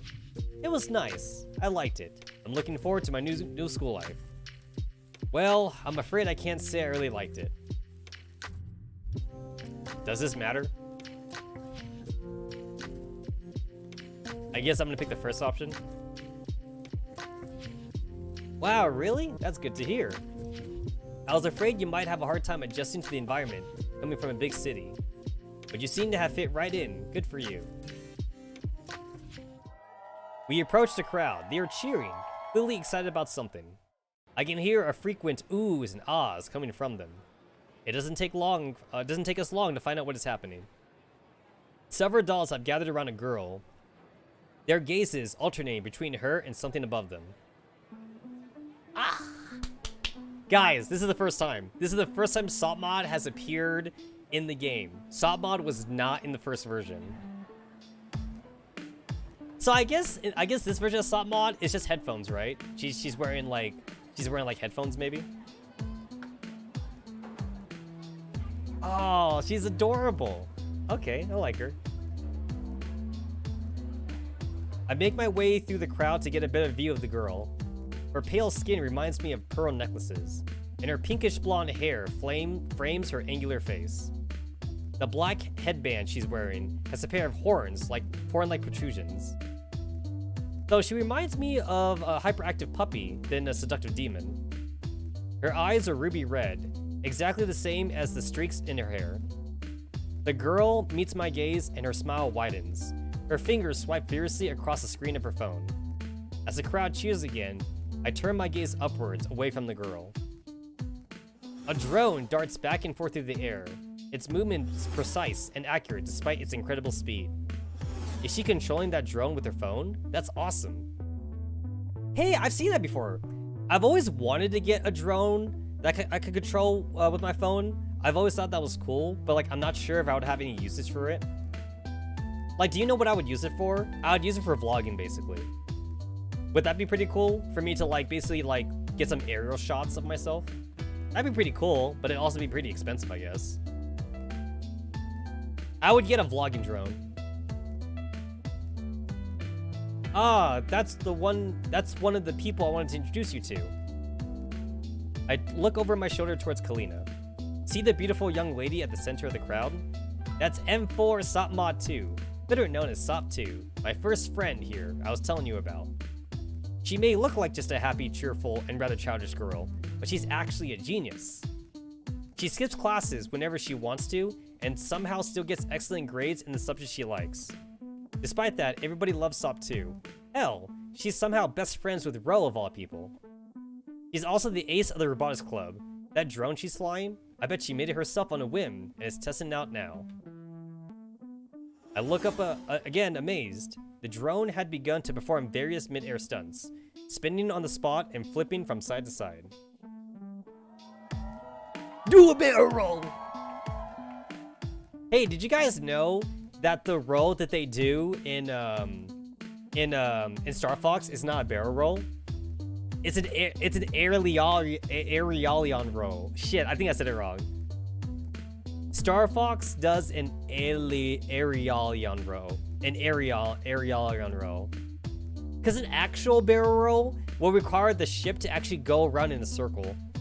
But all they do is like they flip their planes like in a circle, and that's not a barrel roll. Sop 2 could make something like this on a whim. She really has to be talented then. Just then, I heard gasps and shouts from the crowd. The drone was speeding towards us. Kalina, look out! On instinct, I wrap my arm around Kalina and pull her aside. The drone zooms by, missing us both by mere inches. It was quite the commotion as the crowd began to move towards us. I ignored the noise for a moment, keeping my focus on Kalina. She seems to be in shock. Kalina, are you okay? No response. Kalina, are you okay? Are you okay, Kalina? Thankfully, Kalina stirs slightly. Her voice is low. Nah, she is a crazy murder doggo. But what is she murdering though, guys? She's not murdering anything in this timeline. Unless you're saying that Sapo picks fights with the ringleader school or something. Maybe she does. Maybe Sapmon in this timeline, she goes over to the Samus ringleader club or something. She'd be like, "Hey, look it, it's a freaking destroyer, and it's agent or some shit like that, right?" Shiki, you're holding me too tightly. It's beginning to hurt. It was then that I realized I had been holding her on with all my strength. I quickly let her go, and she soon regains her composure. Just then, we hear someone shouting from the main building. M4 Sapma 2! The voice is unmistakably Rose. What is the meaning of this? Rose shoves her way through the crowd, closing in on Sop 2. In the face of Rose's wrath, all Sop 2 does is land her drone in the palm of her hand. You could have injured someone with that toy of yours. Hand it over right now. She breaks the kneecaps of SF grunts and then steals a part of their body. But Ro, it's fine. Oh, look at she's making that that face. She's making that face. Let's see. I'm gonna type that in. I'm gonna type that in chat. There we go. Yeah, she making the face. She making the face. I like that face. I used to type that face a lot when I played Ragnarok Online. Despite everything going on, Sop 2's voice remains high-pitched and cheerful. I was in control the whole time. Besides, a small drone like that couldn't hurt anyone. I would not listen to excuses. Now hand that thing over and come with me to the display committee office. Aha! Then come and take it from me. Sop 2 sticks her tongue out at Ro before turning on her heels and running away. Sop 2, get back here right now. Ro attempts to chase after Sop 2, but the other girl is too fast for her. She eventually gives up and moves back over towards us instead. Kalina, Shiki, are you two okay? Did you get hurt? No, we're fine. It was a close call though. Seriously. In spite of what just happened, Ro has a smile on her face. Sop 2, that girl will never grow up, haha. Always making trouble for me. But she doesn't have any bad intentions. Please don't hold it against her. Of course not, we understand. She's quite the intriguing doll though. I have some experience in robotics myself, and her talent, it's amazing. Indeed, her talent is almost frightening. Just look at her hands. She replaced them with mechanical hands that she built herself. They allow her to do more work efficiently. She is in robotics club room most of the time. If you're interested, why not go speak to her yourself? I'll keep that in mind. Thank you, Ro. Don't mention it. Oh, it's almost time for classes to begin. You two should hurry along. I'll get going as soon as well. Ro takes her leave. Kalina and I hurry to our classroom. Had to get a drink of water. On the way, she turns to me and speaks. Shiki, what you did back there? Thank you. I thought that was really cool. Although I was never in any real danger, it felt like you really saved my life. Haha. Oh, thanks. I just acted out of instinct. Really. I wasn't thinking too hard at the moment. That's truly impressive. Ah, that's the bell. Let's run, Shiki. We run to the classroom and get into our seats seconds before Miss Hellion enters. The first class of the day is English. That's not too bad. However, Miss Hellion's monotonous voice makes it difficult for me to concentrate. Taking a quick look around, I can see that I am not the only one with that issue. Kalina has her phone hidden beneath her desk. She's scrolling through it, completely absorbed in whatever she's doing. Have you guys ever cheated on a test before? I have. So, This was like actually as far back as elementary school. Have you guys ever cheated for a spelling test? You guys remember taking spelling tests when you were a kid?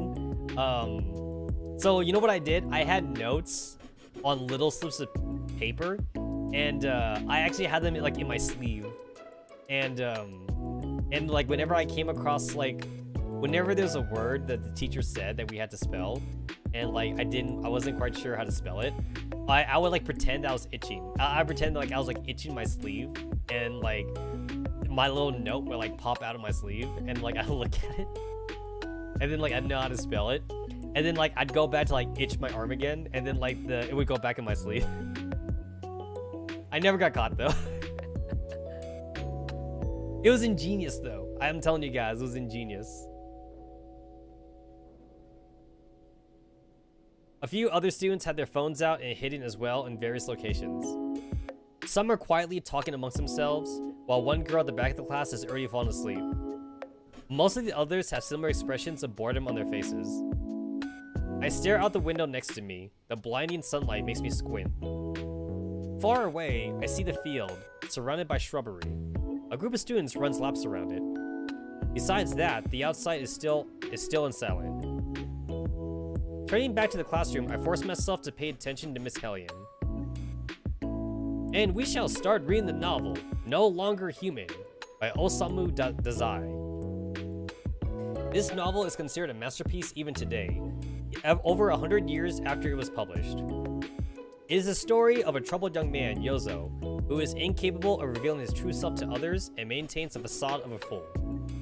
The story describes his moral, physical, and emotional degradation and spiral into a life of crime. Kalina! Kalina is startled by the mention of her name. She slid her phone into her desk and stands up. Who did I say is the author of No Longer Human? Kalina thinks for a moment, then she discreetly whispers to me. Shaky, I'm sorry, I wasn't paying attention. Whose name did she mention? Oh god, can I cheat? Wait, that's not fair. Wait, I can cheat. I can cheat. Osamu Dazai. That isn't that kind of scummy? That's kind of scummy. Oh, that is correct. I thought you were looking at your phone under your desk, but it seems you were paying attention after all. Good, Kalina. Please sit down. Kalina sits down. She turns to me with a wink and says, "Thank you so much, Shiki. I really owe you one." A few painstaking hours later, the bell rings for lunch break, giving us much needed relief. Hey, wait, isn't this the exact same shit that happens in Persona 5? Can't you give answers to like Anne and Ryuji or some shit like that? If you get it right, you get like friendship points and your knowledge goes up, if I remember right. This is exactly like Persona 5. Most of the students leave for the cafeteria immediately. Some stay behind to chat or play. Kalina gets up and turns to me. Cheeky, I'm headed to the cafeteria right now. Wanna come along? I'm about to answer her when I remember SOP 2 and my conversation with Ro in the morning about SOP's robotic club. I'm sorry, Kalina, but there's something I really want to check out right now. Please go on ahead without me. Kalina looks disappointed at my answer, but her smile returns quickly. That's alright, I'll see you later then. Bye for now. Kalina waves and leaves with her bento box in a hurry. I stuff my notebook into my bag and exit the classroom, heading towards the club rooms.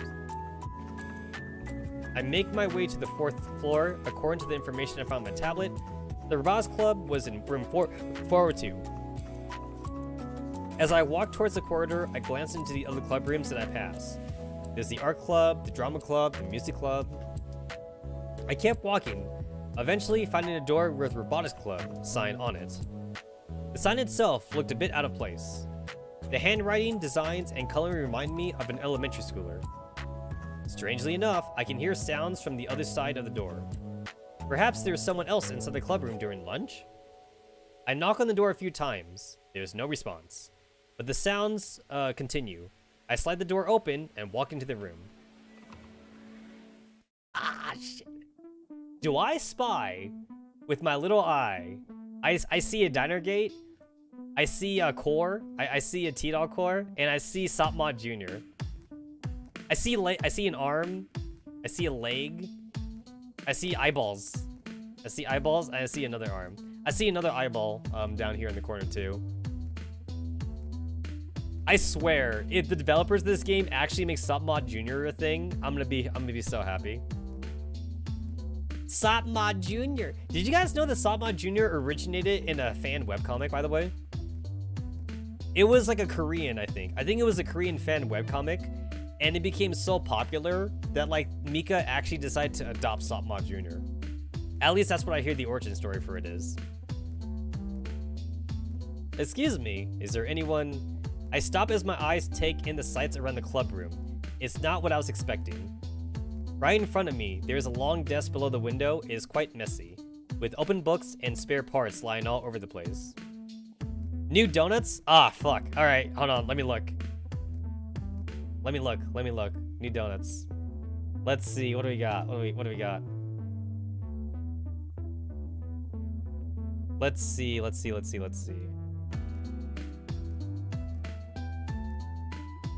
Oh, shit. We got Dutch apple pie, pecan pie, the gobbler, cranberry orange. I'm not sure how I feel about the cranberry one. The gobbler though. I don't even know what the gobbler is. What is that? Is that a chocolate donut? I don't know what that is. A heart-shaped donut dipped in chocolate icing, topped with chocolate cream and Thanksgiving sprinkles, and decorated like a turkey with a turkey face, fondant piece, and pretzels. Oh, it's a pretzel. It's like a pretzel donut. Ah, okay. It's a chocolate pretzel donut. Oh, okay. Apple pie filling donut. Okay, all right.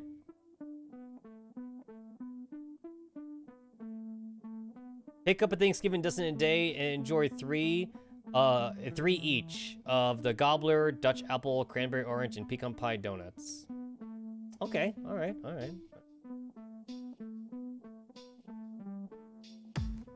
Yeah, no, I'll definitely get. I like pecan pie. Yeah, I don't like pie. Actually, I don't like pie. I like pecans though. I like pecans, so I'll give it a try, definitely. Limited time. Oh, there we go. Here's two more. Oh, I guess those are minis though. Chocolate ice with Thanksgiving sprinkles. So I guess it's just a chocolate donut then? An original glazed donut dipped with chocolate icing and topped with Thanksgiving sprinkle blend. So it's just a chocolate donut with sprinkles. It's not really a Thanksgiving donut. I mean, it is. It is a Thanksgiving donut, but it's not really a Thanksgiving donut. I mean, I guess close enough though, right? I'll definitely grab it, I guess.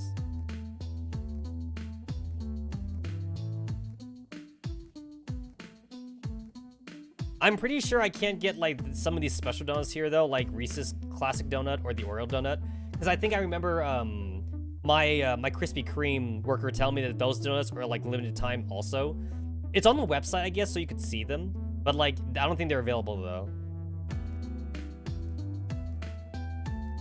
Yeah, and then the rest of these are normal.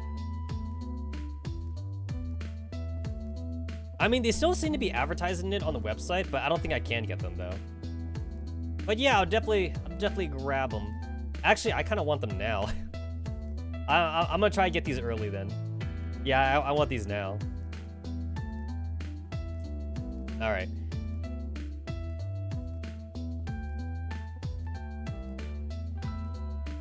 Right in front of me, there is a long desk below the window. It is quite messy, with open books and spare parts lying all over it. However, it is not just a desk. Most of the desk and chairs have been pushed to the sides of the club room to clear a large space in the middle. This space resembles a minefield. Chairs facing in every direction. Spare parts, tools, and even a welding mask are scattered everywhere. A few boxes are stacked near the door. Yeah, I'm not sure about the other two because I've already stated before in my previous donut videos I don't like cream filling generally. It depends how they do the cream filling though. So like I might like it, but So far, I have not liked any of the cream filling ones. So we'll see. We'll see if I like the cream filling ones though. A few boxes are stacked near the door. There's a row of computers at the far end of the room. The shelves on the other side of the room have books piled on them. Overall, the club room has a chaotic yet orderly vibe. Sop 2 sits cross-legged on top of the desk, facing the window. Guys, I think I might actually go the Sop 2 route. I need to meet M4 first. I either go like the vanilla route, which is like M4, but like I don't know. I think I really like Sop 2 though. It depends M16. I might like M16. She appears to be tinkering with her drone, the same one from the morning. Her bright red eyes have an intense gleam as she works. She looks very cute, but yet slightly scary at the same time. Sop 2 appears to be completely absorbed in her work. She hasn't noticed my presence yet. As she reaches into a box of machine parts beside her, I manage to get a closer look at her hands. They are clearly custom built, the metal painted black with red stripes. Sop 2's fine motor control appears unaffected despite her claw-like appearance. I stare at her in awe for what seems like an eternity, watching her work on the drone. Finally, she seems to notice my presence. As she looks up at me, curiosity spreads across her face. She puts the drone aside and hops off the desk. I clear my throat. Hi, I'm Shiki-kan, the new transfer student. I was intrigued by your drone demonstration this morning, and... Sop 2's face instantly lights up at my words. She steps forward with a big smile, speaking over my words. Oh, hello! I'm M4 Sop 2, but you can just call me Sop 2. I'm glad you like the drone. Are you interested in robotics, Shiki? You don't mind if I call you Shiki, do you? It sounds cute, hehehe. Ah, that's fine, Sop 2. And yes, I do like robotics. Awa! Really? That's amazing. I'm so happy, Shiki. Sop 2 skips closer to me. Would you like to join the club then? Don't worry, we'll have lots of fun. You like robotics, so you'll definitely love it here, please. Her enthusiasm is overwhelming, and for a moment, I can't find the words to reply to her. I take a breath to compose myself before I speak. Oh god, Man, why would you ever choose the bottom option? Of course, I'd like to join the club. I'm not really sure. Only if you apologize for almost killing me with your drone. Why would you ever choose this bottom? This bottom option is for like the anti-chads. If you choose the bottom option, get out of my channel. Actually, I'm not sure if I should say yes right now though. So I guess I'll just say I'm not really sure. Sop 2 frowns at my reply. Well, no worries. You can change your mind later if you wish to. The rest of the club will be here after school. Can you drop by then? That will give you a better understanding of our activities for sure. If you want to go another route to be an asshole to her. That's true. Sure thing. I'll be there. I take it that you're the head of the club, Sop 2. Sop 2 smiles shyly. Oh, look, she's blushing. You could say so, but I'm not like a leader or anything. We're just a group of students with a common passion for robotics. In the club, we simply let our creativity and imagination run wild and have fun. We would be really happy if you joined us. She gives me a small bow and returns to her desk, resuming her work on the drone. If she's always this enthusiastic, I might have a hard time keeping up. Anyway, I wanted to ask her about her mechanical hands, the drone she's working on. Well, let's ask about our hands. So real talk, guys. What do you think a hand job from Sop Mod feels like? By the way, Sop 2, your hands. She held her hands up. Oh, these? I made these out of titanium alloy, all by myself. I had my regular hands replaced with them. They're stronger, faster, and more flexible than those old ones. They help me work much more efficiently. Also, don't they just look cool, Shiki? Yes, they look good on you. But you made them yourself? That's incredible, Sop 2. Ah, thank you, Shiki. You're so nice. The sudden compliment caught me off guard. Trying my best to hide a sheepish smile, I noticed that she was working on her drone again. Oh, I guess I'm doing everything.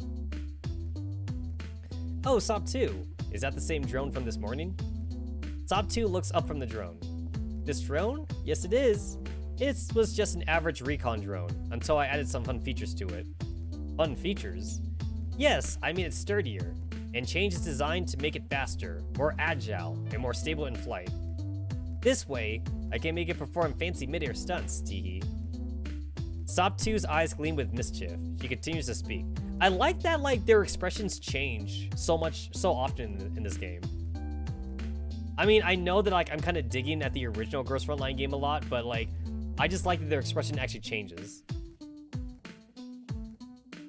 I'm also setting it up so that I can simultaneously control it and view the camera feed from my phone. I'll be done very soon, so please wait, Shiki. You're doing all that just by modifying a recon drone? That's amazing, Sop 2. It's nothing really. She continues working on the drone. In spite of what she said, Sop 2 has to be a natural at this. Sop 2 suddenly stands up with the drone in one hand, quickly stashing the other spare parts she was holding into the box. Sop 2, you're done with the drone? Yep, it should be good to go now.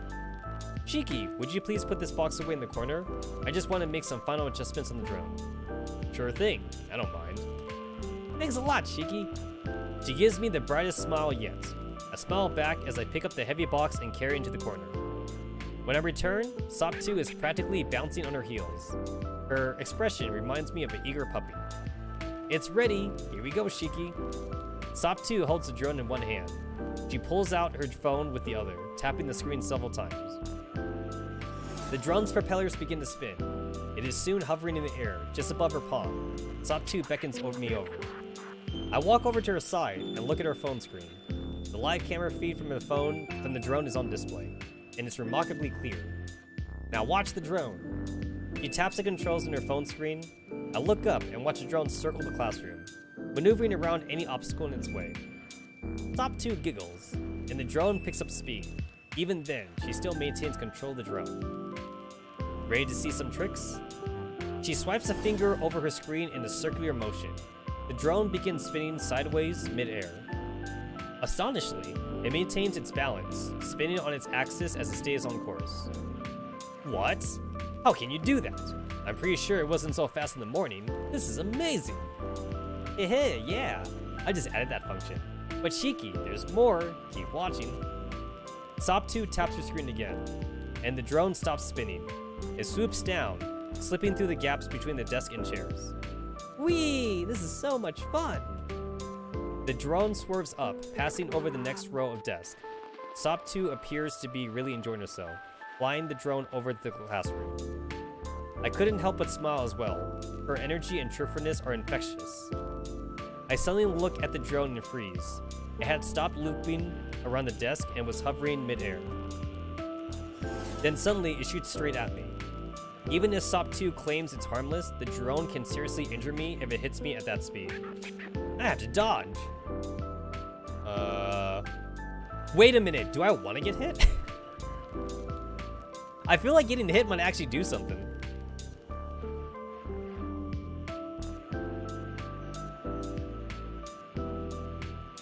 I guess I might want to get hit, but I guess I'll just jump aside for now. My reflexes kick in as I dive to the side, sliding under the desk next to me. To my surprise, the drone doesn't follow me. Instead, it sharply turns mid-air where I stood before and speeds away. I get up on my feet, shaking from the close encounter. Exhaling in relief, I looked up at Sop 2 to find her in a fit of laughter. Ha ha ha, you fell for that trick again. I'm sorry if I scared you, Shiki, but the look on your face right now was priceless. That was great. She did that on purpose? Jeez, what a childish prank. Out of the corner of my eye, I see the clubroom's door fly open. Rose storms in the room, shouting as she moves. Okay, wait a minute. I think that's the end of that little bit. I wanna load. I wanna load now.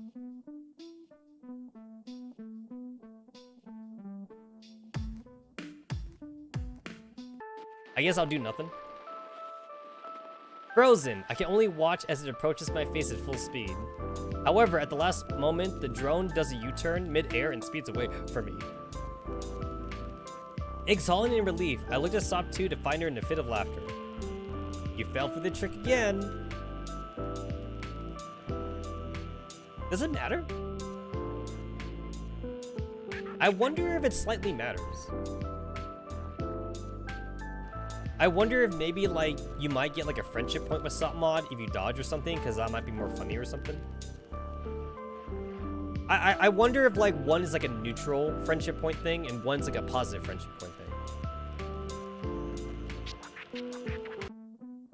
Sop 2, so there you are. I've been looking all over the school for you. Ro starts moving in our direction. Sop 2 gleefully approaches her friend. Ro, come in. Take a look at the new drone I made. I can wait. It's almost time for classes to resume. Come with me. Ro stops and looks over at me. Oh, good afternoon, Shiki. Was Sop 2 bothering you? Good afternoon, Ro. She wasn't. She was just demonstrating her new drone. I see. She turned to Sop 2. Come on, Sop. I will not let you skip classes and stay in here all day. I don't care if you have excellent grades in science, or if you're an ace of the Ross clubs. You need to attend classes like every other student at Griffin High. Excellent grades? An ace? Really? The surprise was evident in my voice. Ro answers me without missing a beat. She may not admit it, but don't let her words or her childish behavior fool you, Shiki. Sop 2 is a very capable and extremely talented girl. She's a natural genius, but her tendency to cause mischief and break rules can be troublesome. Let's go. Ro tugs at Sop 2's arm. Sop 2 pouts and doesn't move. But Ro, sitting through hours of class is so boring. I was having so much fun with Shiki here. Can't we stay here for a few more minutes, pretty please? Ro says nothing, continuing to stare at Sop 2 with the same firm expression. Sop 2 pouts again and turns to me. Shiki, please convince Ro. I want to play with you for a little longer.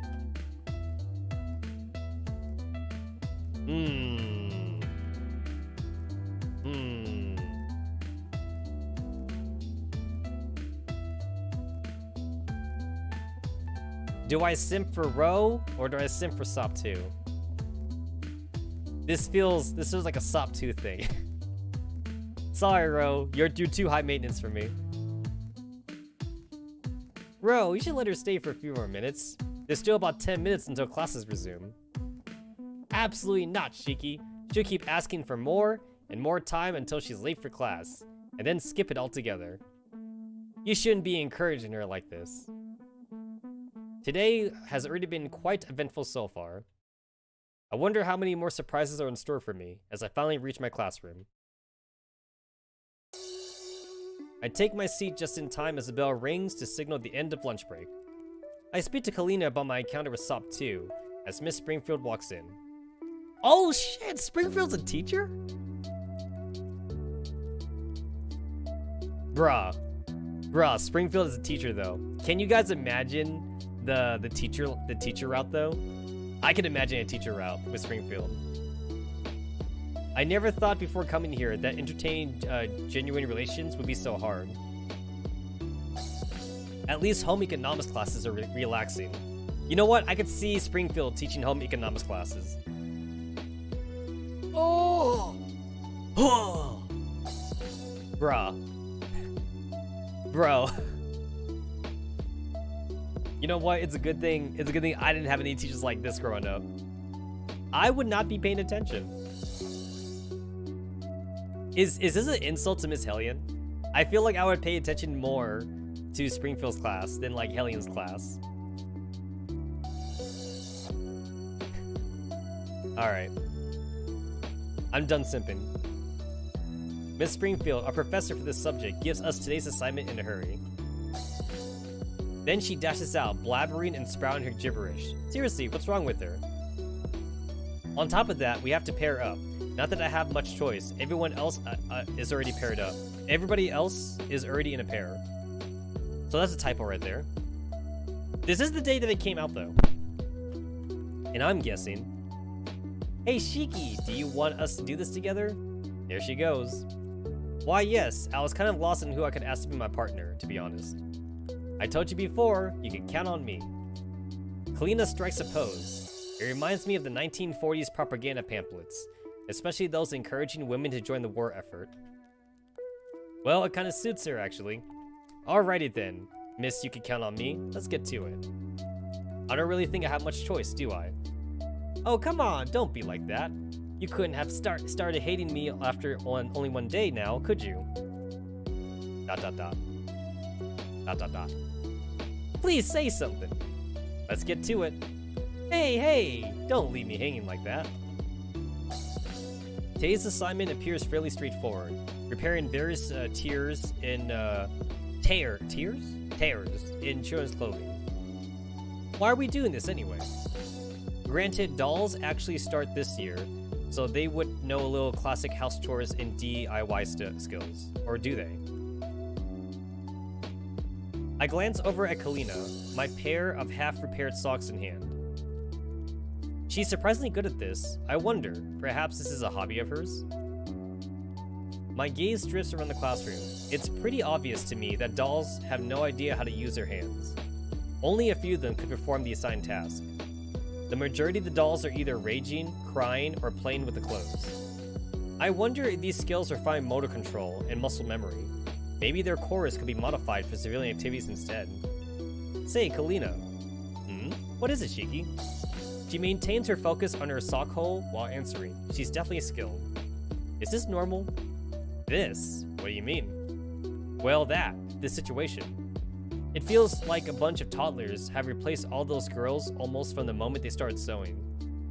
Oh, that. Well, yes, unfortunately, our class has, let's say, a lot of yet-to-mature dolls. Some of them had the patience of actual toddlers, frankly speaking. Bwahaha! Boom! But I think it's part of their charm. Also, they've only been living like this for a few months. Okay, do we know any T-dolls that talk like that? Boom. I got nothing. I mean, maybe Sopmod? Maybe? No, I don't know. But it's question mark though. It's question mark, so it's not Sopmod. I don't know who that could be. You have to realize that their capabilities are extremely limited here. My curious gaze doesn't escape Kalina's notice. She continues speaking. Don't you feel frustrated when you are sick and physically weakened? Does it upset you when you can't do things right or can't do what you want? Well, yes, that's not the kind of feeling I particularly like. For them, it's the same. To enter the Griffin program, they had to relinquish many of their higher-end capabilities. I think it's also something to do with their cores. Anyways, some of these dolls were once regarded as top of the line, the best dolls available on the market. To us, it would feel like being trapped in an actual toddler's body. You see what I mean? I guess. I'm glad you understand.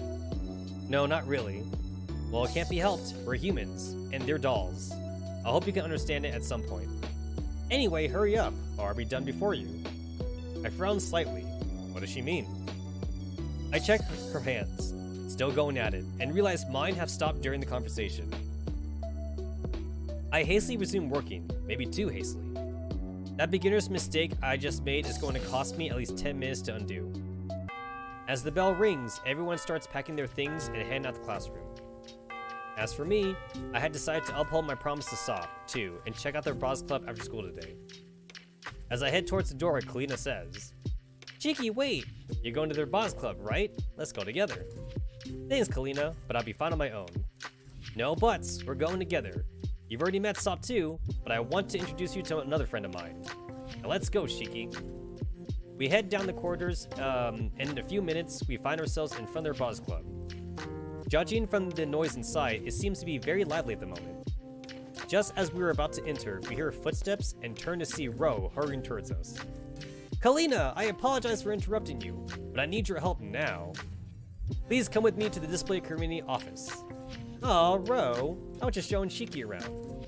I'm sorry, but that will have to wait. There's a ton of paperwork and we're understaffed. We need your help, Kalina. Please, you're my only hope. Ro bows slightly. Kalina looks rather uncomfortable, being put on the spot like this. Wait! Alright, I'll come with you. She turns to me.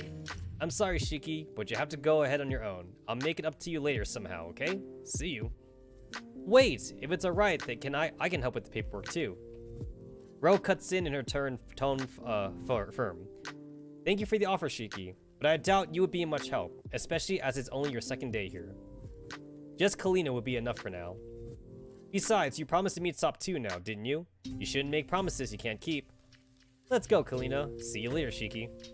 Alright, then, see you. The girls leave, and I'm left alone in front of the boss club room. I take a deep breath and begin to slide the door open. As I do so, the door flies open and I'm pulled in by my arm. Oh wow! You really remembered our promise. Welcome back, Shiki. Sop2 spins me around, laughing the whole time. Even though my vision is blurry and I'm getting dizzy, I can't help but notice how remarkably adorable she looks. Sop2, stop, I'm getting dizzy. She finally stops and I slump down in a chair holding my head. Sop2 remains unfazed, a smile on her face irradiating with the energy of 1,000 suns. I really cannot keep up if she's this intense. Still, that's not really a bad thing. As my vision clears, I notice the club room is far more lively than it was in the afternoon. There's quite a few other dolls, working on something or the other. Some carry boxes of machine parts around, while others sit in front of the computers typing away. My attention is drawn to another girl sitting next to Sop2. Guys! Main character status. Also, the music just changed. She has chestnut-colored eyes and long brown hair, and seems to be sitting at the table and studying. It's M4! Hold on. There we go. Had to put in the M4 emo face in the chat.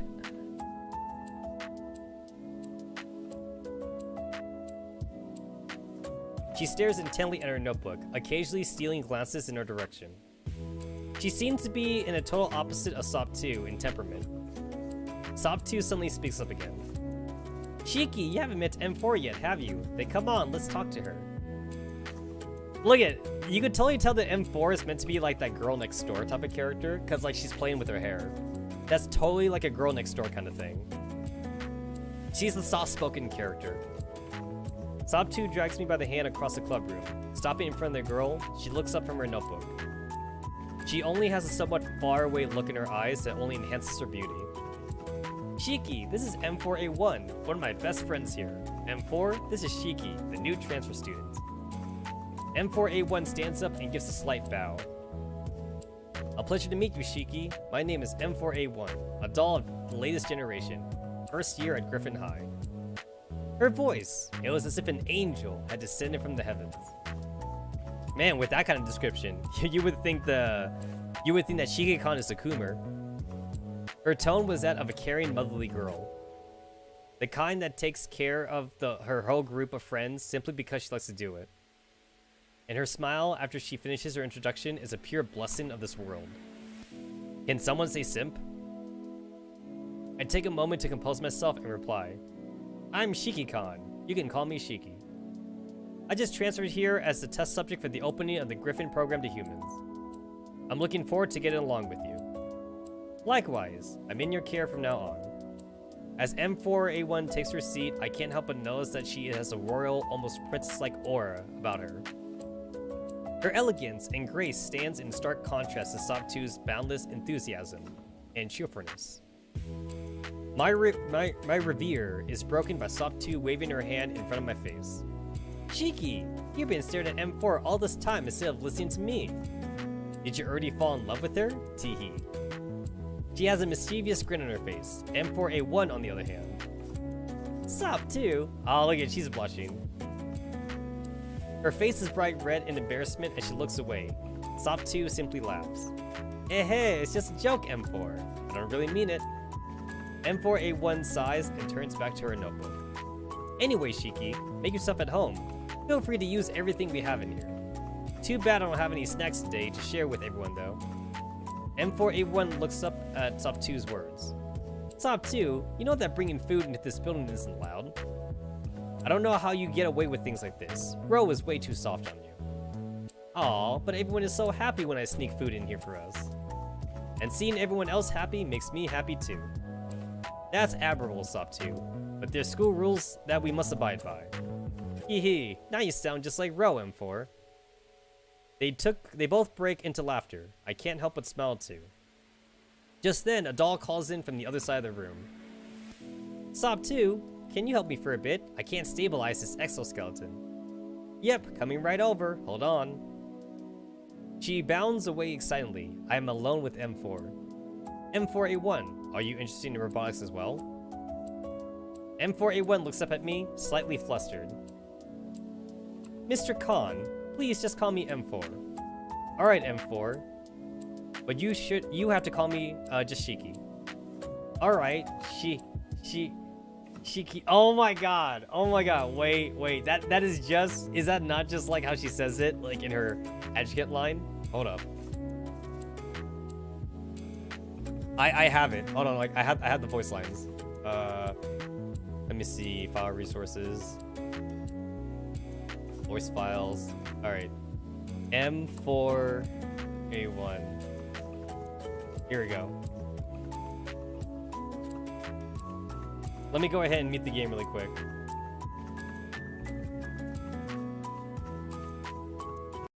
Alright, let me see if I can find the value. I'm in the M4A1 folder.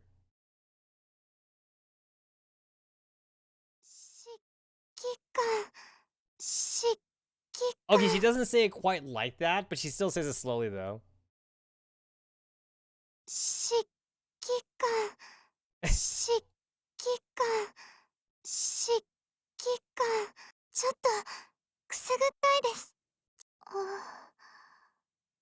Oh, I forgot she had the third line dialogue.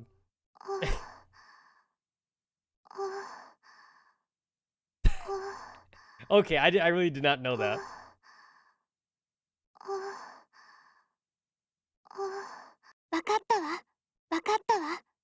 I'm just playing through the voice lines now.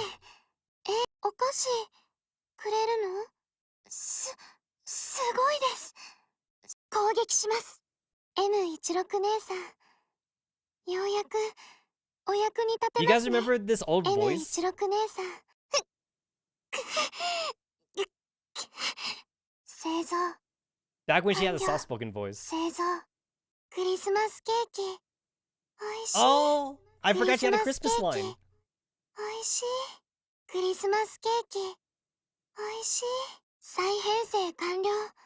出撃できますか？ That's a 再 dummy 編 leak 成 line. 完了。防御します。これで少しでも姉さんに近づけ I たか believe な。 that's an enhancement line. これで、そうね。了解。次は気をつ That's け a ます。 repair line. 了解。ありがとう。指揮官、よろしくお願いします。出撃。おかえりなさい。おかえりな Oh さい。 shit. おかえりなさい。 Okay, お Nasai. かえりなさい。おかえり。すぐ始まるから待って。そんな、そう敵です。 Oh, she giggles. Ooh, it's the soft-spoken girl. I don't know emo.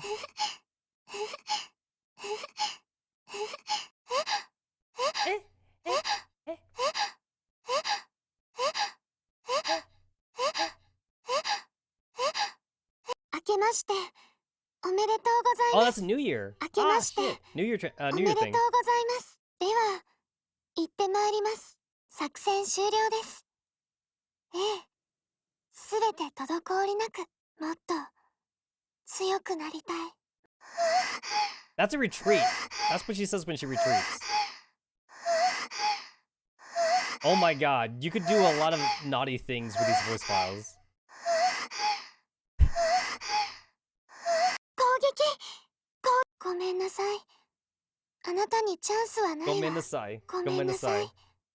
あなたにここですよ。指揮官。あなたのために戦え Here's the るなん wedding. て This is the oath line. 光栄です。私が言っている意味、わかりますか？これからずっとおそばにいさせてくださいね。お祭り、楽しみです。聞いて、少女前線。 And for being real by elids.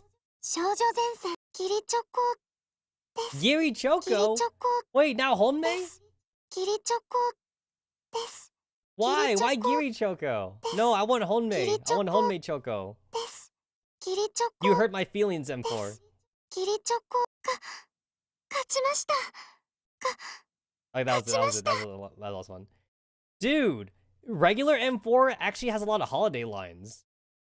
Dude, she got like Halloween, she got Christmas, she has New Year's, she has the Tanbata Festival, she has Valentine's. She actually has more holiday voice lines than you would think, actually. I'm actually surprised. Alright, let me go ahead and turn the volume back on.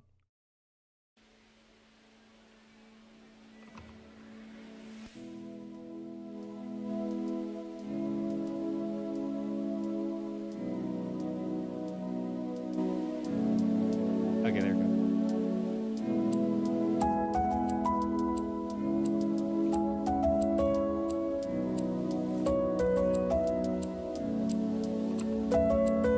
I smile.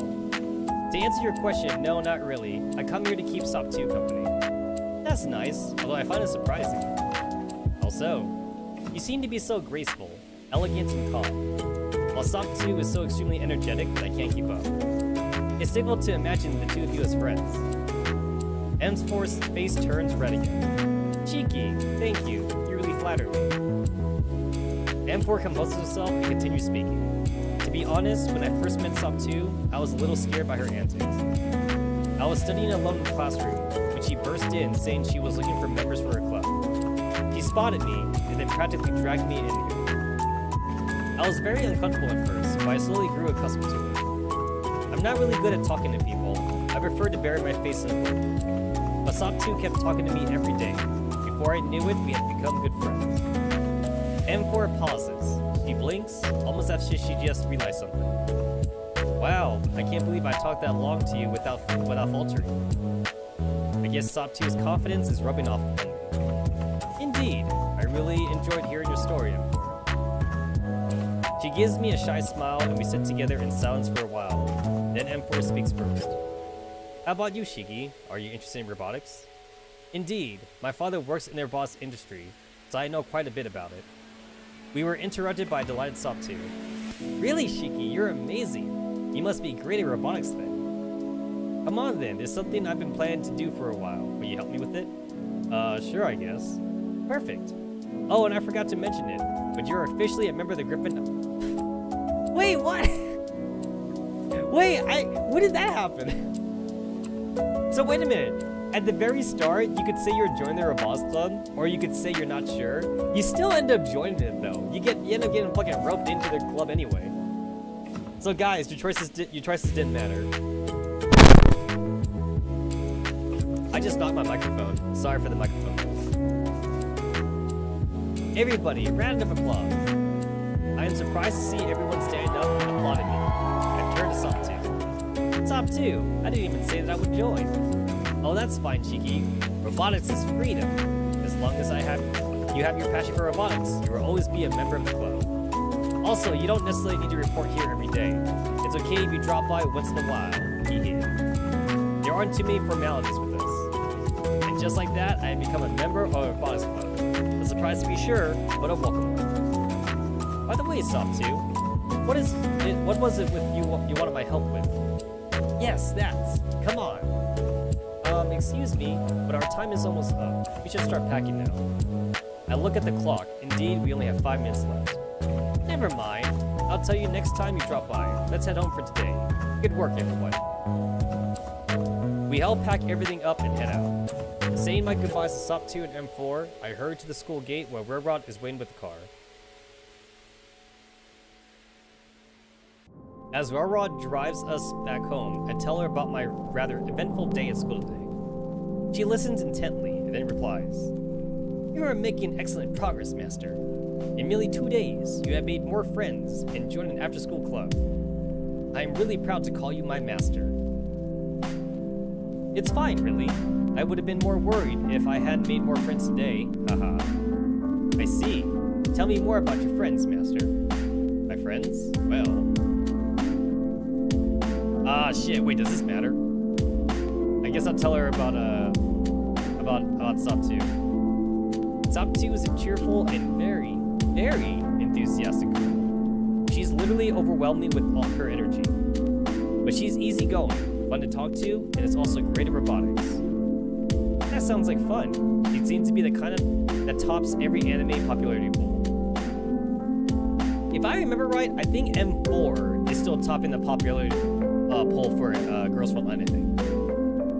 But I think Springfield is consistently in the top 10 though. Hey, SOP 2 is a real person. Don't turn her into a fictional one. Oh, okay, I'm gonna tell her about everybody? Oh, okay. sure A1 is a nice girl. She's soft-spoken, well-mannered, and a bit shy. However, talking to her was rather calming after being dragged around by SOP 2 for a while. Oh, sounds like a princess, imprisoned in her castle, waiting for her knight in shining armor. It sounds like you read too many cheesy romance novels, Rod. Row 635, where Ro is the head of the disciplinary committee. She can be rather strict, but is good at what she does and cares about her friends. Oh, a paragon of justice. The shining ray of hope in the chaotic dark. That is great, Master. I didn't even understand most of that, but thank you. You seem to have made a wide variety of friends in a single day. Master, did you invest all your skill points into your charm stat? You're well on your way to becoming a harem protagonist. Guys, Rod knows. She knows what we're doing. Harem protag, here we go. Rod, please. I just met them today, and they're only my friends. My apologies, Master. I am simply joking. After all, life isn't an otome game. I mean, isn't that what this is? Oh, we're home. Welcome back. Happy to be home. We get out of the car into the house. I am rather exhausted after my second day of school. I head to the living room and throw myself into the sofa. Sometime later, Rod appears in front of me.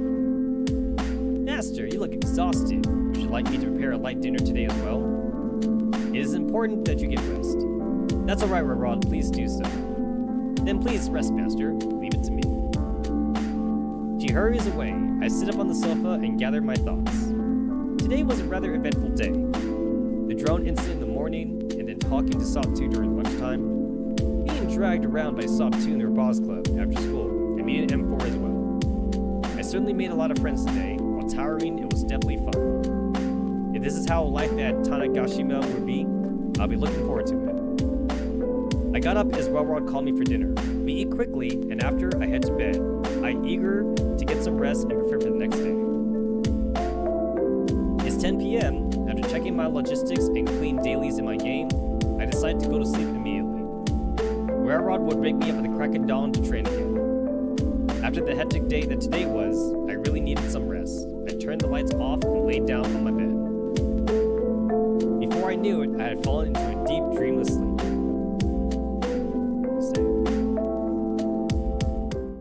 Ooh.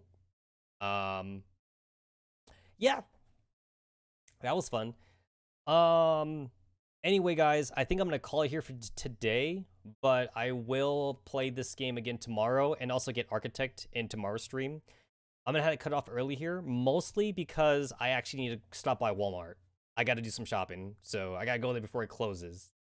So, thanks for hanging out with me, guys, and I guess tomorrow we'll be doing some more Girls Frontline stuff. So, yeah. I will see you guys later. See you tomorrow. Bye-bye.